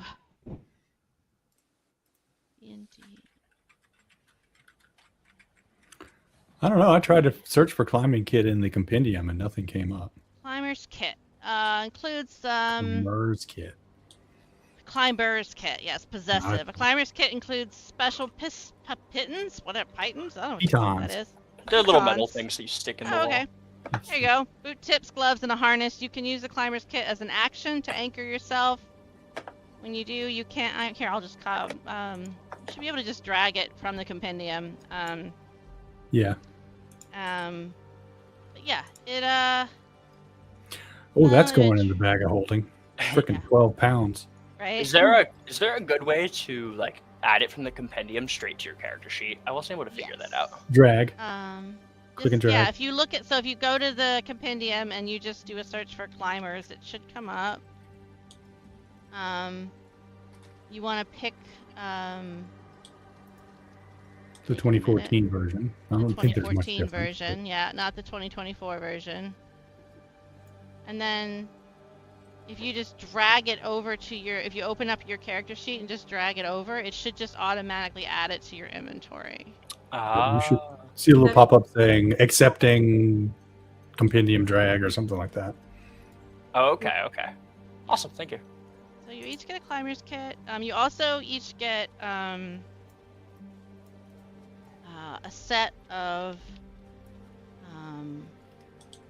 warm, like winter clothing. Which I don't know if that's Okay, so just cold weather gear? cold weather gear. Is that what it's called? That's what I'm going to call it. 'Cause it's pretty cold up there. They surmise. And you also, there's also a healing potion for each one of you to tuck into your bags. Okay. And then you are ready to go. Zotinkle and Tajana are waiting for you outside. It's still very early. Most people are still asleep. The town hasn't fully waken up yet. But they want to make sure you have as much daylight as possible. We're going to, because we have to, we're going to roll on the random weather generator to see what you get today. I forgot. We're still in Zendikar. Oh no. You're still in Zendikar. Oh man. Yeah, how's the weather been these 3 weeks? You Random. Lucky, Yeah. random, yeah. You lucky ducklings. The description for the weather is clear, severe heat. So if you were going to be staying on the ground, that would affect you. But since you're going to be heading up and it's just going to get cooler as you go, I think that this Nice and probably breezy. Yeah. doesn't really apply to you. So you honestly Nice. couldn't, a gentle breeze, having little or no game effect. So you really couldn't ask for better weather. You got lucky. Great flight, yeah. All right. So they're like, yeah, let's do this before that changes. And they hand over the last of the scrolls to Agba to put into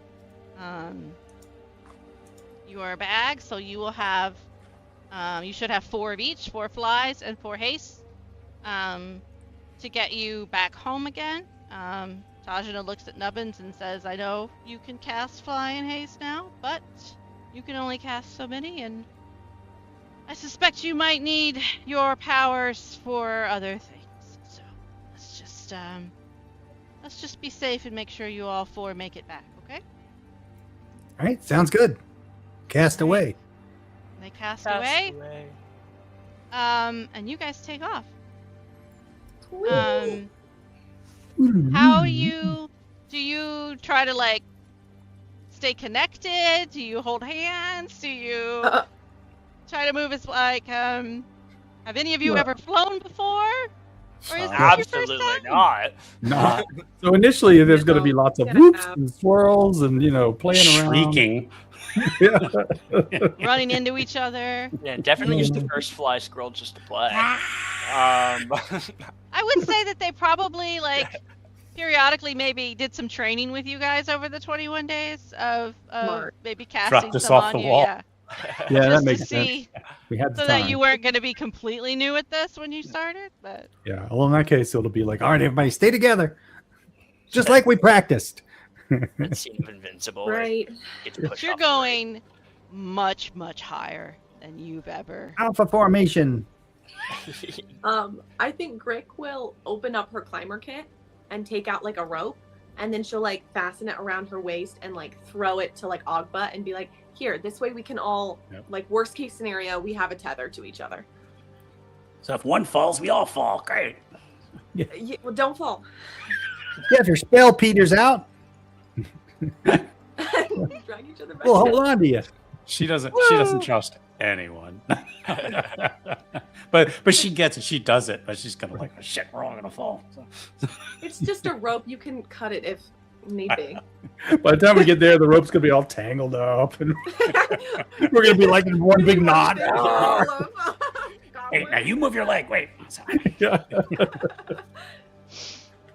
Oh. All right. So you've been flying for a while. You're sort of, I would think, kind of doing like an angled as direct a path as possible to the city. Everyone give me a perception check. Okay. Got it. And we'll just do it like a group check. Let's just see if you 16. Ooh. Oh, nice. Ooh. I love not being able to see my things, but then here, All right. Yeah. So Oh, yeah, nice. definitely the two the high rolls make up for that whatever the hell Grick is doing. She's Um, terrified. She doesn't like heights. She's Got a little bird distracted. poop in her eye. Yeah, she's the one carrying the rope, trying to keep us untangled. Bugs She's in my distracted teeth. by Tooks's cuteness, Oh yeah. He's loving it, and I'm just too distracted. Right. Yeah. So upon a closer look, as you are nearing the Skyclave ruins, there seems to be movement in various places. Quick darting and ceaseless crawling as a variety of fauna scrambles for purchase, having been unexpectedly hoisted into the sky as unwilling passengers. Slick mud drips from various surfaces, and tangled vines dangle between pieces of this once great city. Whole trees hang upside down, their roots having been ripped from the ground, now exposed as their branches sort of whip around in the wind. At first glance, there seems to be little here worth exploring. It's mostly just broken pieces of marble and stone. Everything's been worn over the millennia that the city's been sitting there in the muck and the mud. And you start to get a little anxious. You feel that, like, that the clock ticking on those spells that got you here, right?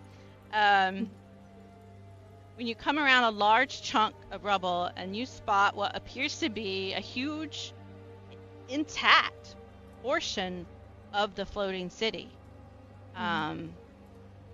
Having nearly exhausted the fly and haste spells cast upon you by Tajna and Zotinkle, you attempt to land on a stone ledge connected to it.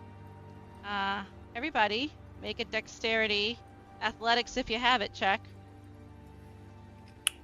All right. How about acrobatics? Right, just a- acrobatics. Yeah, no, you're right. Sorry, I read that wrong. Not that it makes a difference for me because I don't have proficiency, but Yeah, but no, acrobatics goes with dex, not athletics. I just need 14. to make my font bigger. Well, Oh dear. athletics could go with dex. It just depends on.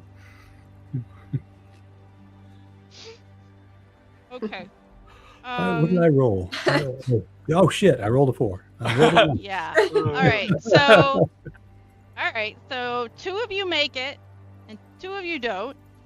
But you're all linked together by rope. So describe to me how you approach this landing on this sort of, little stone ledge.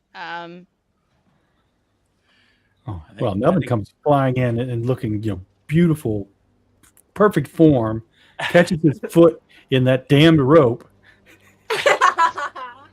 and manages not to step on the ground, but ends up planting a knee and then his face, and then rolling up against the rocks. Ow. Just ow. Agba will go over and try to help him up. He's like, come here. Like, really graceful there.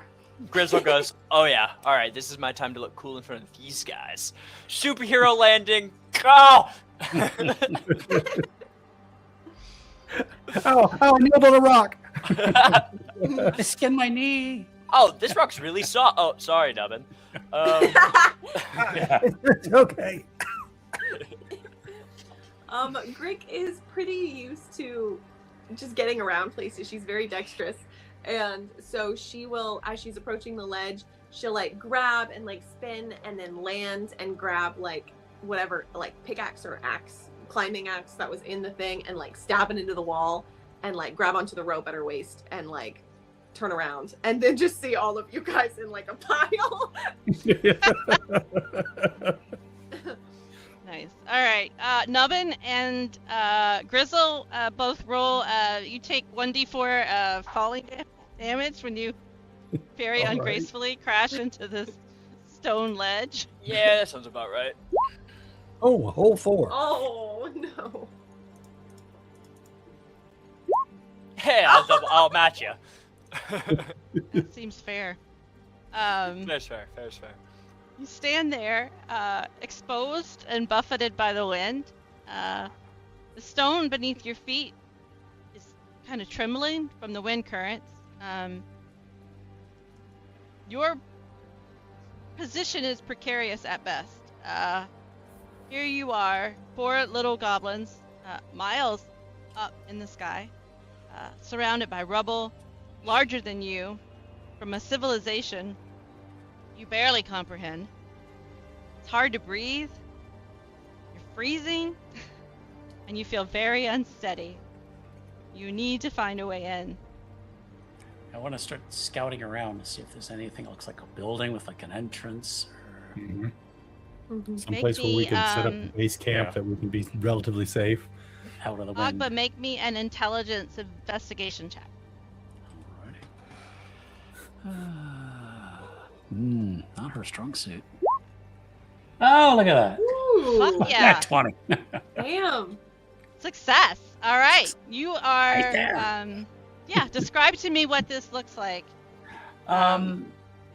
Probably like a,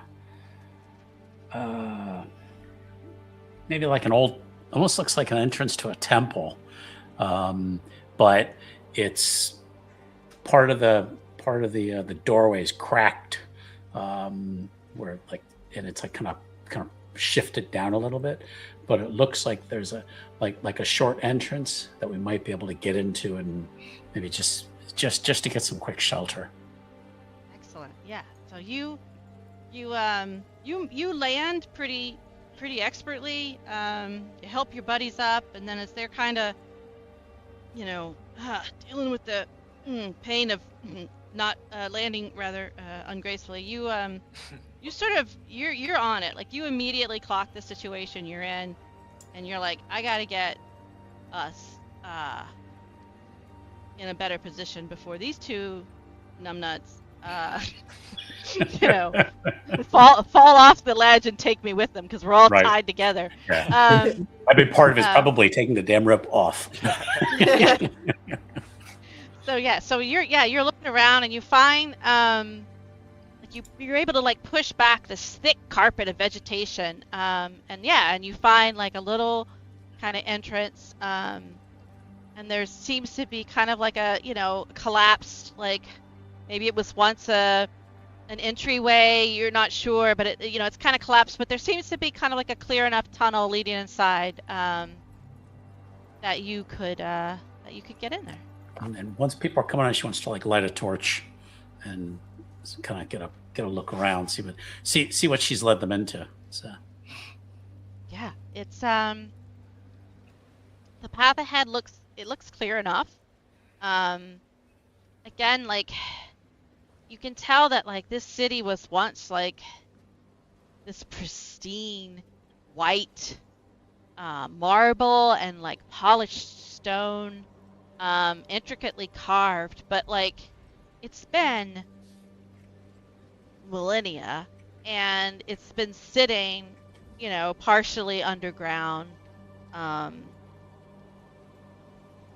in this jungle, and since the entryway was breached, some of that, sort of, you aren't the only ones who were able to find a way into this entryway. So you're making your way along, and there's looks like a lot of just mushrooms like growing on like the ceiling and the walls where the dirt has kind of like lodged in. You don't see, with that nat 20, you don't see any signs of like animal life, like or like at least not active, like maybe like remnants, dead fish, I'm imagining. Yeah, maybe there's some, animal poop. I don't know. Which the mushrooms seem to love. And you see here.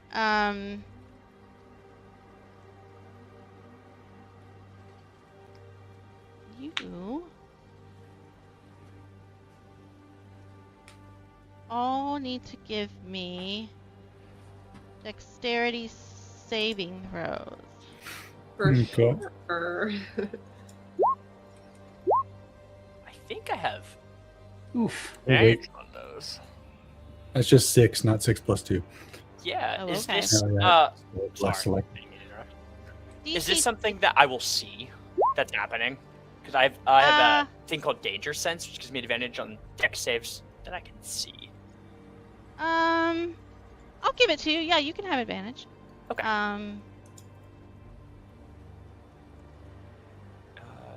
Sorry, character sheet. You're fine. DC's 12. Okay, Whoa. so 3 of you make it. So as you're moving along, you think you're fine because they're just mushrooms, right? And then all of a sudden, you're also like you're all like on high alert, right? Like this is crazy. We're like slipping into this ruin, and so 3 of you are quick enough to catch, just like out of the periphery of your eye, as the caps of the mushrooms sort of spasm, and little, very, very small, thin, like blades come flying at you, and the 3 of you duck, and then they nail Nubbin. Oh, Nubbin's having a bad day today. Yeah, bad story. Right in the nubbins. Wait. Anybody remember to Hold on. close the door? And Rubbin just takes some, roll 1d6 of damage, Nubbin. Okay, there you go. So it just grazes you. It just, it grazes the tip of that large nose of yours. Just, man, that hurts. Like, oh. Oh. Hey,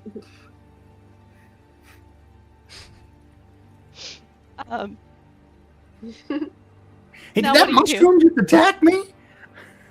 Well, let's What attack it was back! that? Were those blades? Only the penitent man may pass.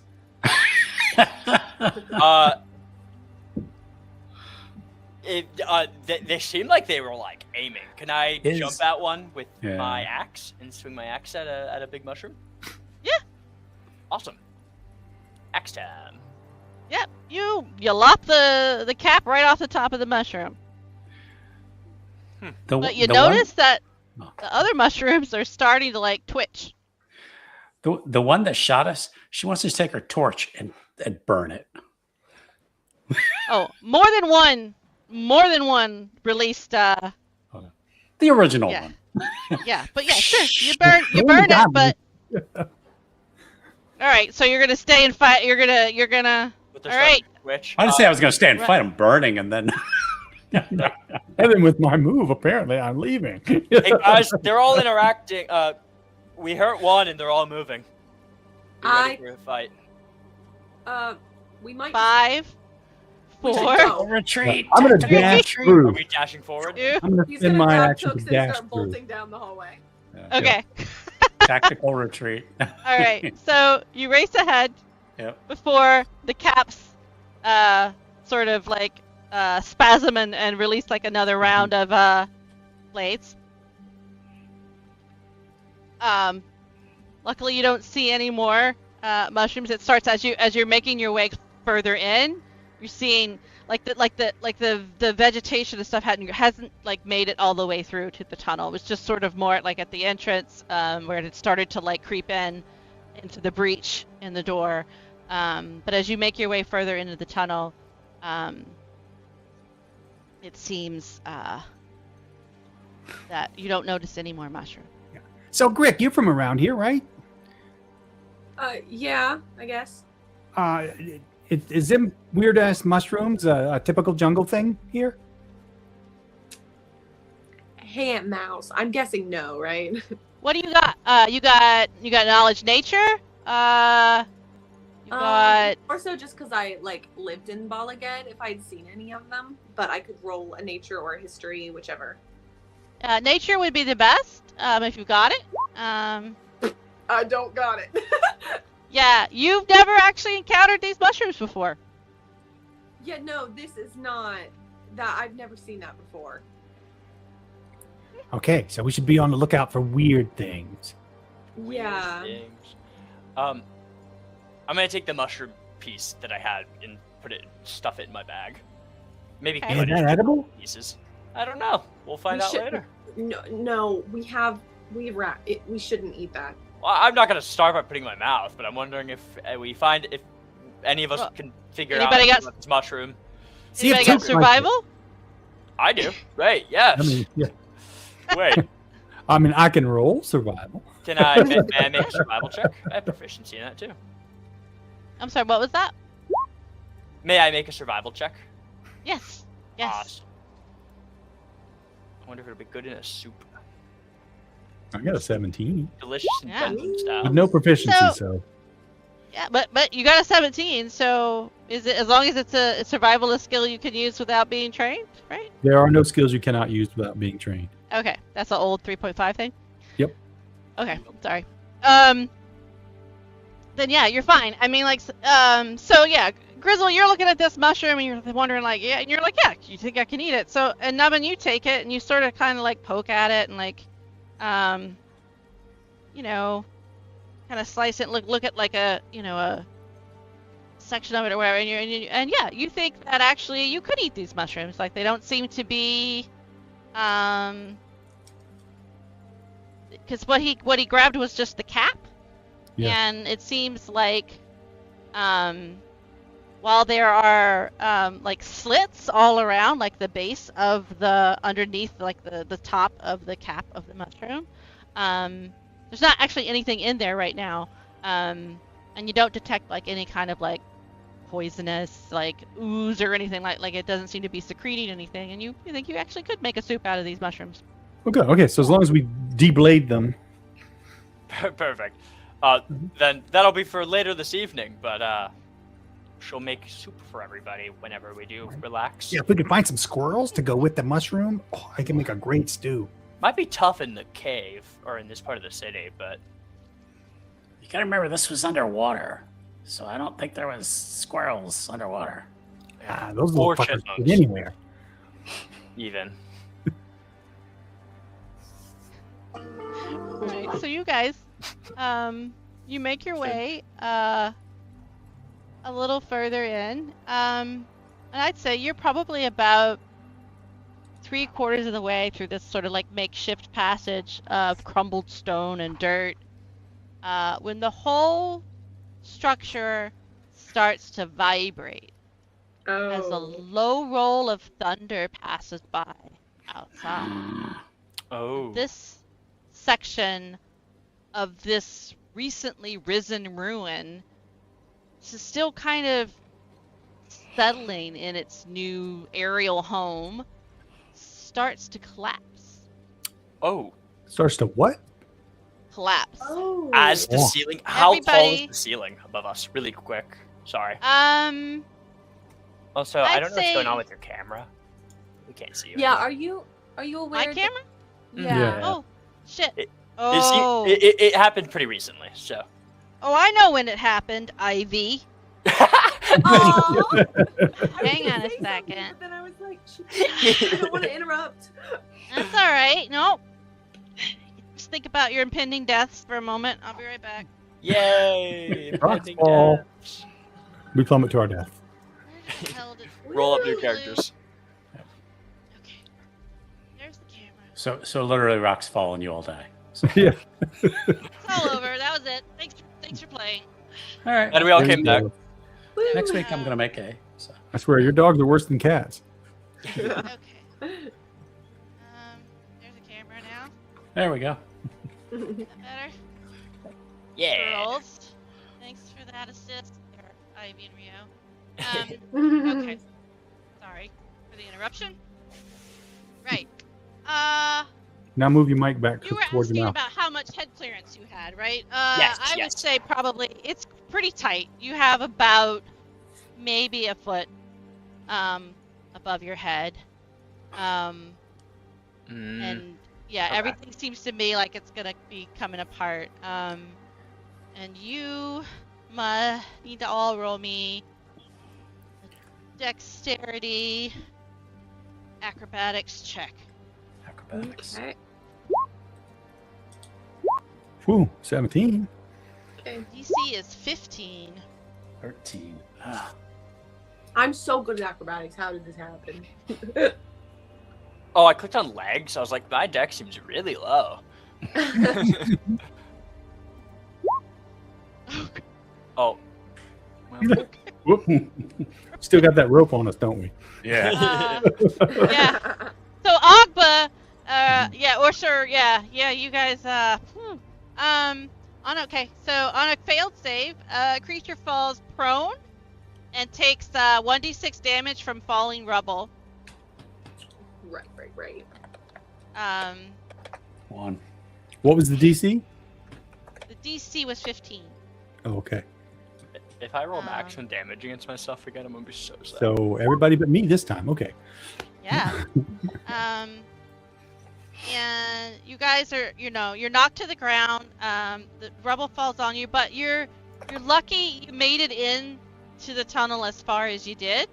And behind you, the tunnel collapses. Oh. And Well, I guess we're not going back that way. No. Yeah, I guess it is a ruined city. I probably should have thought about that. You'd think after all this time it would have fallen down as much as it was going to fall. I mean, if anything, its track record says that it stands back up, so maybe the tunnel will pick itself back up.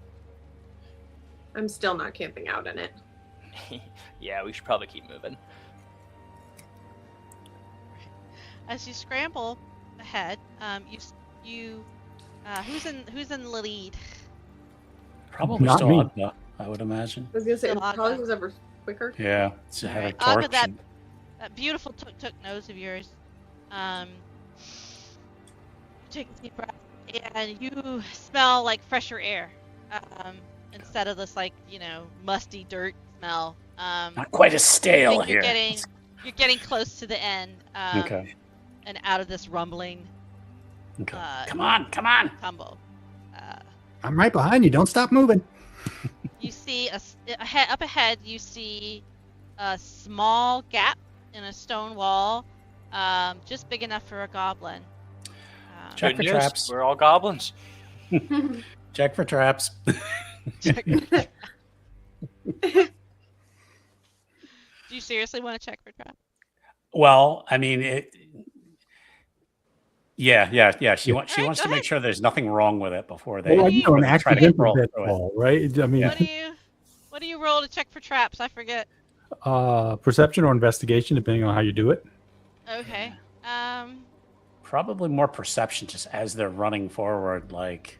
Okay. Yeah, you don't really have time, I think, to stop and inspect Right. it. Because you don't know how much longer this tunnel is gonna Right. stay secure. So yeah, I think perception is probably a quicker, Just eyeballing it, shall we say? quick eyeball. Mhm. Oh, You have looks no safe to fucking me. idea. You know, yeah. You completely failed to see the trap. And hurry, go! You Oh know, yeah. It could be one, that could not be. You don't know. She's just looks okay to me. Let's go. Right. Don't forget to kneel. All right. You guys all make your way safely to the crack in the wall. No traps go off. Okay. You step into a large, domed, round chamber. A chunk of the dome ceiling is missing, but just enough for like a stream of light to beam down and reveal remarkably untouched walls and floors, gleaming white marble, smooth stone. It appears that before being lifted back into the sky, this chamber had remained intact and sealed. Oh. But Are we the only ones in here? Or is there anything else that jump out at us? Nope. Nope. There appears to be, as you're gonna move further in, take a closer I look. think so. yeah, I'm going to cast Okay. light on a pebble and chunk it across the room. Yep. So we can And kind of don't light forget, up you guys the all have room. dark vision as well, so you don't need a ton of. Oh yeah, we're awesome goblins. Yeah, but Yeah. I want to see past 60 feet, so I'm going to Yeah. throw the pebble. and she's gonna Yeah. put out her torch then. So With that pebble and the light sort of streaming in from the dome, because it is still daylight out, but just barely. You see, basically, so it's a round chamber, beautiful marble floor, columns, sort of evenly placed around the dome, and in between the columns, there are sort of these like curved nooks that have been carved into the wall with like little curved benches, and then in the inside those, trying to describe it, these sort of like arched little nooks. You've got the bench at the bottom, and then behind the bench, up on the wall, inside the nook, there are different sort of nature motifs carved in each one of them. Cool. They're all different, so if you wanted, you could take a closer look. How many of And then how many of these nooks are there around the room? There are 7. 7 of them? Okay. In the center of the room is kind of a raised dais that has some sort of symbol carved into the floor. To get a closer look, and then what looks to be a pedestal of some sort. Something carved on the front of it, and then a some sort of like bowl sitting on top. are there any exits? You note one exit on the Okay. far wall, and like sort of spaced out evenly, where there would maybe be an 8th nook. Okay. It's actually a A door. Got it. What looks Okay. to be a door. And I guess is that cool? I guess is this room? Does it seem safe, stable? Yes. Like yeah. okay. Oh, Grizzle will walk up to, and not touching anything, but walk up to the center little platform. Does it look as if the where the bowl is sitting? Like, does it look like is it raised at all? Does it look like if we put something in the bowl, it'll like fall down slightly, like with weight? So give me whatever you're maybe trying to get at. If you're focusing on the bowl. The bowl, and I guess just that middle structure. I'm asking to make an investigation check on. Investigation? Yep, go ahead. Cool. Oh yeah, I'm a barbarian. What am I doing? Yeah. So yeah, you approach. It looks like so yeah, there's like a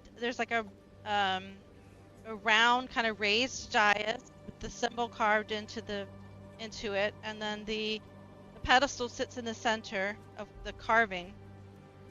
There's another symbol carved on the front.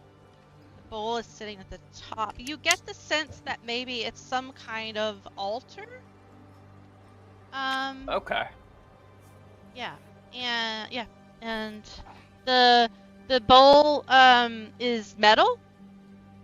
Oh. It's like a you're not sure what kind of metal.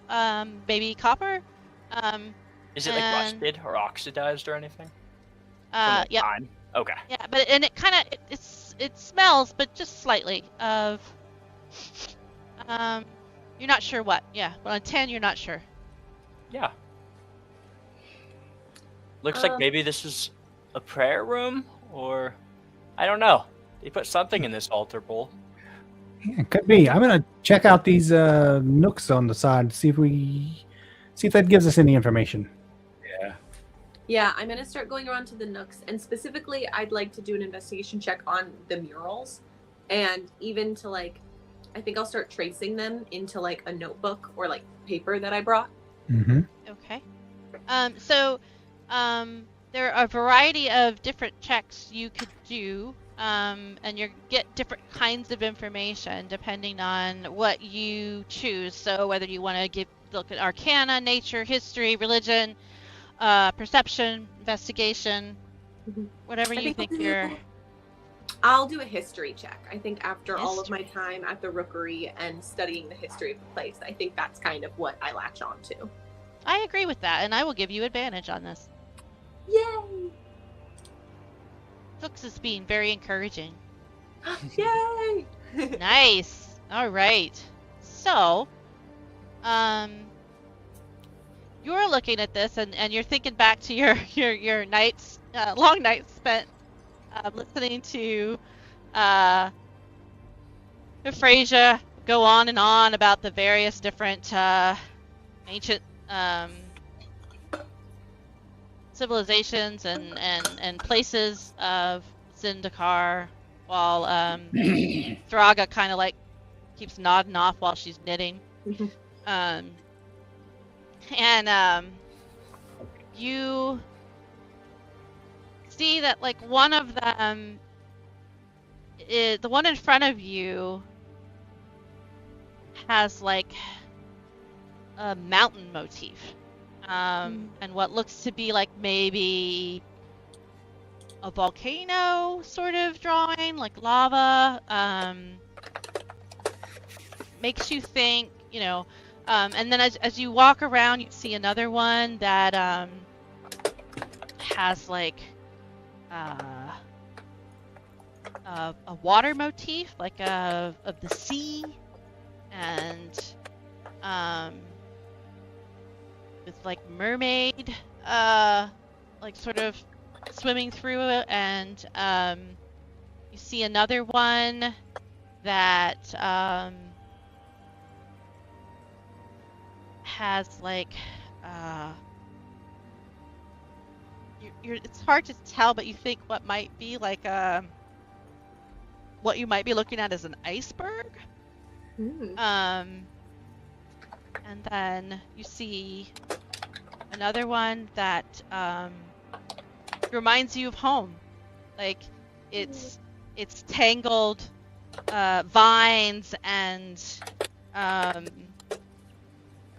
odd little animals peeking out between the vegetation, and it's a very sort of jungle motif that you know looks like kind of reminds you of home. And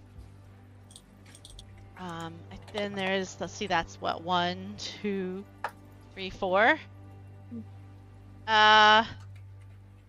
See, and you got a 19, so I got to give them all to you.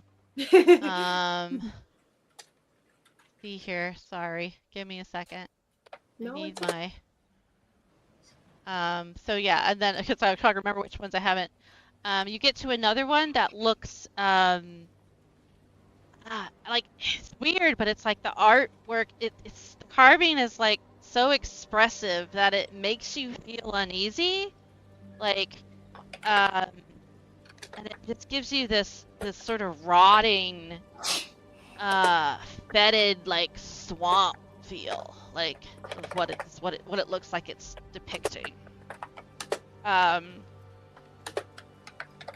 then let's see here. You have another one that is got like this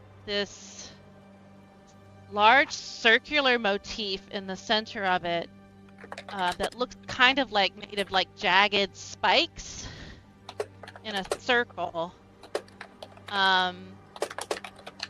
with a sort of forested plateau in the center with a river running through it. And then the last one has a really kind of weird, like, it's not like, obviously, like, this is Zendikar, so you don't know what Escher is, but, like, it has this weird, but, like, to the player, it has, like, this weird, sort of angled motif of, like, as if it's like trying to express like this sort of really like large like spectrum from like these, you know, skyscraping cliffs to like these deep caverns, and like this sort of like this contrast between this like landscape. That's the 7 motifs. Okay. And on a 19, I would say you're pretty confident that each of these motifs matches up to one of the 7 continents of Zendikar. Mm-hmm. Which there were one of these temples at each one, correct? There was a Skyclave city, yeah, above, the core established a Skyclave above each of the 7 continents to sort of keep a hold on them. Cool. Yeah. Cool. I think as she is looking over the one that reminds her of home, she'll grab at like her collarbones and then turn around and say, I think these represent the seven continents. And as you guys Okay. kind of look around, like you guys, I would say, right, the one that speaks to Nubbins and Agba the most is the one with the jagged circular motif. You would know from having grown up, like having lived there, that Marasa is basically a continent that is surrounded by a jagged mountain range that were basically like that encircles the continent. Mm-hmm. That you have to breach and find a way through in order to get to the actual like plateau and forest inside. She's wondering if you said there was like a bench in each of these nooks. Yeah, She's well, almost places wondering. sit. She's almost wondering, is this maybe like this was like a meeting room, like where representatives from the 7 continents or peoples maybe came? I mean, she's not a historian or anything, but the player is thinking that. So And I'm looking at them from a magical perspective. Do they have You're any gonna roll sort me of? an Does it Arcana? seem like there's any sort of ritual significance to the way the room is set up, the way things are connected? Kind of like the way that Tom's thinking there. What's the significance of the area? Not Yeah, just give me an is it- Arcana check. is it art? Only a 12. Only a 12. Okay. Yeah. You're.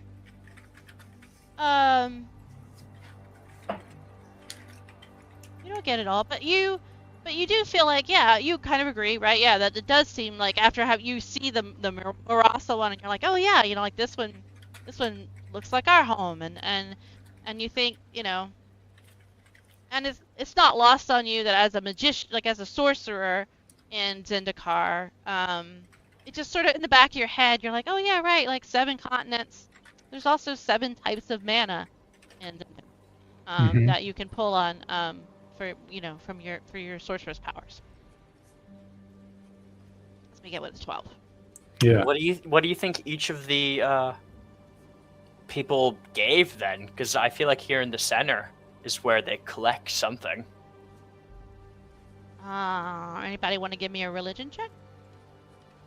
Sure. You guys don't have a Good cleric question. anymore. I'm not really sure, but maybe it was blood. You guys are just... You're like, you're staring at this. Yeah, I will say, when I designed this, I didn't know the cleric wasn't going to be here yet. Yeah, work for that, guys. But yeah. Agba's just looking at the bowl going, is it made of gold? Yeah. Yeah, I think it's just copper, but that's a lot of copper. Get some money for copper. Yeah. I mean, close, not quite there. Grizzle, but you're close. You do feel like you don't recognize the symbol that's carved on the Right, we center, wouldn't. This central is an pillar, old but door. here, I'll go ahead and show you what it looks like if you guys Mhm. want to take note. It looks like this, like kind of like a heart with like a flame Oh, cool. carved in And the this is front on of the the altar. bowl or the pedestal? It's carved on the pedestal that the bowl Somebody sits had on. heartburn. Oh, I put on caps lock in the middle of my notes and didn't realize. So yeah, so you don't recognize it, but I would say you do get a sense of it being more of a religious space than a government meeting space. Right. And at least it's not some weird, arcane symbol or esoteric symbol that we can look at that and go, that's a flaming heart. We just don't know why. Yeah. Can I put my, excuse me, in the bowl? First, actually, can I look up and see if there's any holes in the ceiling that if It could be a a trap drip. happens, things will rain down on us. Just Actually, one. hey guys, do you think there are any traps in here? I'll say. Agba will take a look. Do you want to investigate the altar? Oh, yeah. And I'd be happy to help Yeah. Agba. Go ahead. Investigation or perception? Yeah, you want to help him? Give him advantage. That'll work. What do you have do you have something you think you want to do that would be better than investigation, Akba? My perception, but... Perception? Go ahead, yeah, Okay, all right. I'll use that then. that's fine. Well, thank God he Well, gave you had advantage. Honestly. Yeah. Yeah, yeah. All right. Ah, okay, yeah, now we're talking. Thank you. All right. So Agba, you walk up, and you sort of nudge the barbarian out of the way, and sort of that's not really what barbarians are good at, right? So this is what you're good at, and you take a closer look, kind of looking at this. You got this what looks kind of like an altar. Now that you look at it, not just a pedestal, but like an altar. Some sort of religious symbol on the front. You're not sure what for, but kind of looks like maybe when you look down at the base of the altar, and you see what looks like, I don't know, like maybe could have been like remnants of like offerings. Mm-hmm. And you notice that your nose, that tuk nose, gets up close to that bowl, and you're like, oh yeah, it smells kind of like an oil that you would light. Mm-hmm. And you notice there's some little vials next to on the top of the altar, sort of off to the side of the bowl. And then do you take a closer look at the floor, or you mostly focused on the altar? She's gonna look up because She's looking up. Because yeah, Up looks fine, except for that chunk of the dome okay. that sort of broke away from when it got ripped out of the ground. Yeah. okay. It's just a beautiful white dome. Always looks up, and then and then kind of wants to just take kind of like a step back and look a little more at the base, like 'cause I've seen these vials now. Like what she's standing on. Like does it look like it rises or falls or anything, or just just okay. Yeah, no, it looks like it's a sturdy. It's just like a part of the floor that's just it's like a dais. It's just raised a little bit. Right. It has a carving in it. Grizzle That's stomp on the ground over there just to see if anything like happens while helping out Agba. Yeah, stomp that's around. the barbarian is good for. Yes. Stomping on the ground. The glass vials on the altar kind of shake a little bit as you're stomping around, but She's gonna try to grab him like real quick, be like, Yeah. Okay. and she's gonna say, I can still smell what was sacrificed here. So it has to have been fairly recently. What do you mean by that? And she's gonna just hand them over, like smell. Like she's gonna say, "Well, come smell this. Right. This bowl." I'll sniff it. I got a good nose too. But She'll Grizzle will pull into her bag really quick and rumble around, and will pull out some of the alchemist fire that she keeps on her, and not lighting it and like using it but it's like an oil. She will open a piece of it up and offer it to Agba. Does this smell anything like similar? Are you thinking it's looking at the heart with the flame on it? Does it smell similar? Yeah. Oh. You said there's remains of sacrifices? Do they look like sacrifices? Offerings, trinkets, or candles. Oh, okay, like you would do at a shrine where you would put in an offering, not like not like a maybe once there were flowers or something, but that would have long since degraded. Everything has a pretty thick coat of dust on it. Okay. Well, can we light? Yeah. Do you guys want to light it? Let's light the bowl and see what happens. Well, there's nothing in the bowl. We can put some oil. Agba steps away. This is what the barbarian's for. I don't know. I mean, you are a lava step. Oh Goblin. yeah. You like fire. I love fire. Right. I will sacrifice a portion of rations if you would like to light that on fire. Will do. And I will. Oh, the mushroom. I will use one of my. Oh, and the mushroom. Oh yeah. I'll use one of my. I don't know if I need to use my alchemist fire, but I want this to be oil based. Yeah, you have these little vials of oil, so. Yep. Right. Put the mushroom and oil, light it on fire. Just light it on fire. In the bowl. In the bowl. Okay. Put some breading on it. Let's throw it. So. All right, stand back, stand back. You light it, and this beautiful, magical-looking, like blue fire, flecked with like green tips, like Green flame. yeah, flame up from the bowl, and the symbol on the front of the altar starts kind of glows a little, and the whole room just feels a little lighter, like a little. I mean, like obviously there's more light from the flame, and that sparkles off the walls. It hits that marble, and like the motifs in the nooks kind of almost seem to like become fluid and move a Uh-oh. little. What kind of mushroom was Um, this? And I've never seen a green. I don't think any of us have ever seen blue-green flame. I mean, that's not like a thing that happens. I see that all the and time. It's- you, Oh, actually. Yeah, I was gonna say that's the sorcerer. you just feel at peace. And Play some Grateful everybody, Dead and just chill out, you know. So. everybody in the party gains 10 temporary hit points.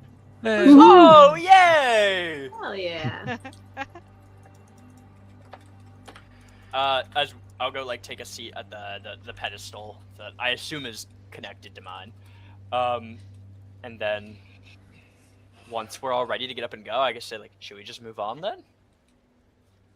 So it's up to you guys. It's 9:30. I'm happy to keep going and like until 10 if you want, or if you want, like if this is a good place to stop, we can stop here. I leave it up to you. I think it's a pretty good place to stop, actually. Yeah, we Yeah, shouldn't. yeah. I like this pausing point. Okay. Don't want to fatigue the viewers. All right. So All right. you will rest here in this peaceful dome until next Sunday. All right. Yay. Sounds good. Thank you. That was a lot of fun. Oh my gosh, Yeah. this was My so much goodness. fun. I'm so excited to learn about all of this. New I'm thing. so excited for the move through the world part of the game now. I'm like, Yeah. so exciting. All right. Thank you. Sorry, sometimes I have to look things up. I only have so No, much memory. no. Oh my but, gosh, No, that's the it's life good. of a DM. No, you're good. I'm gonna have to rewatch half of this just to actually take notes because my notes are very, very not nice. That's one reason this is here. This is our notes. Hey. oh yeah, right. Your video notes. All right. Awesome. Well, thank you everybody for watching. Appreciate your support, and we will see you next Sunday night. Good night, everybody. Good night, everyone. Bye. Good night. Bye.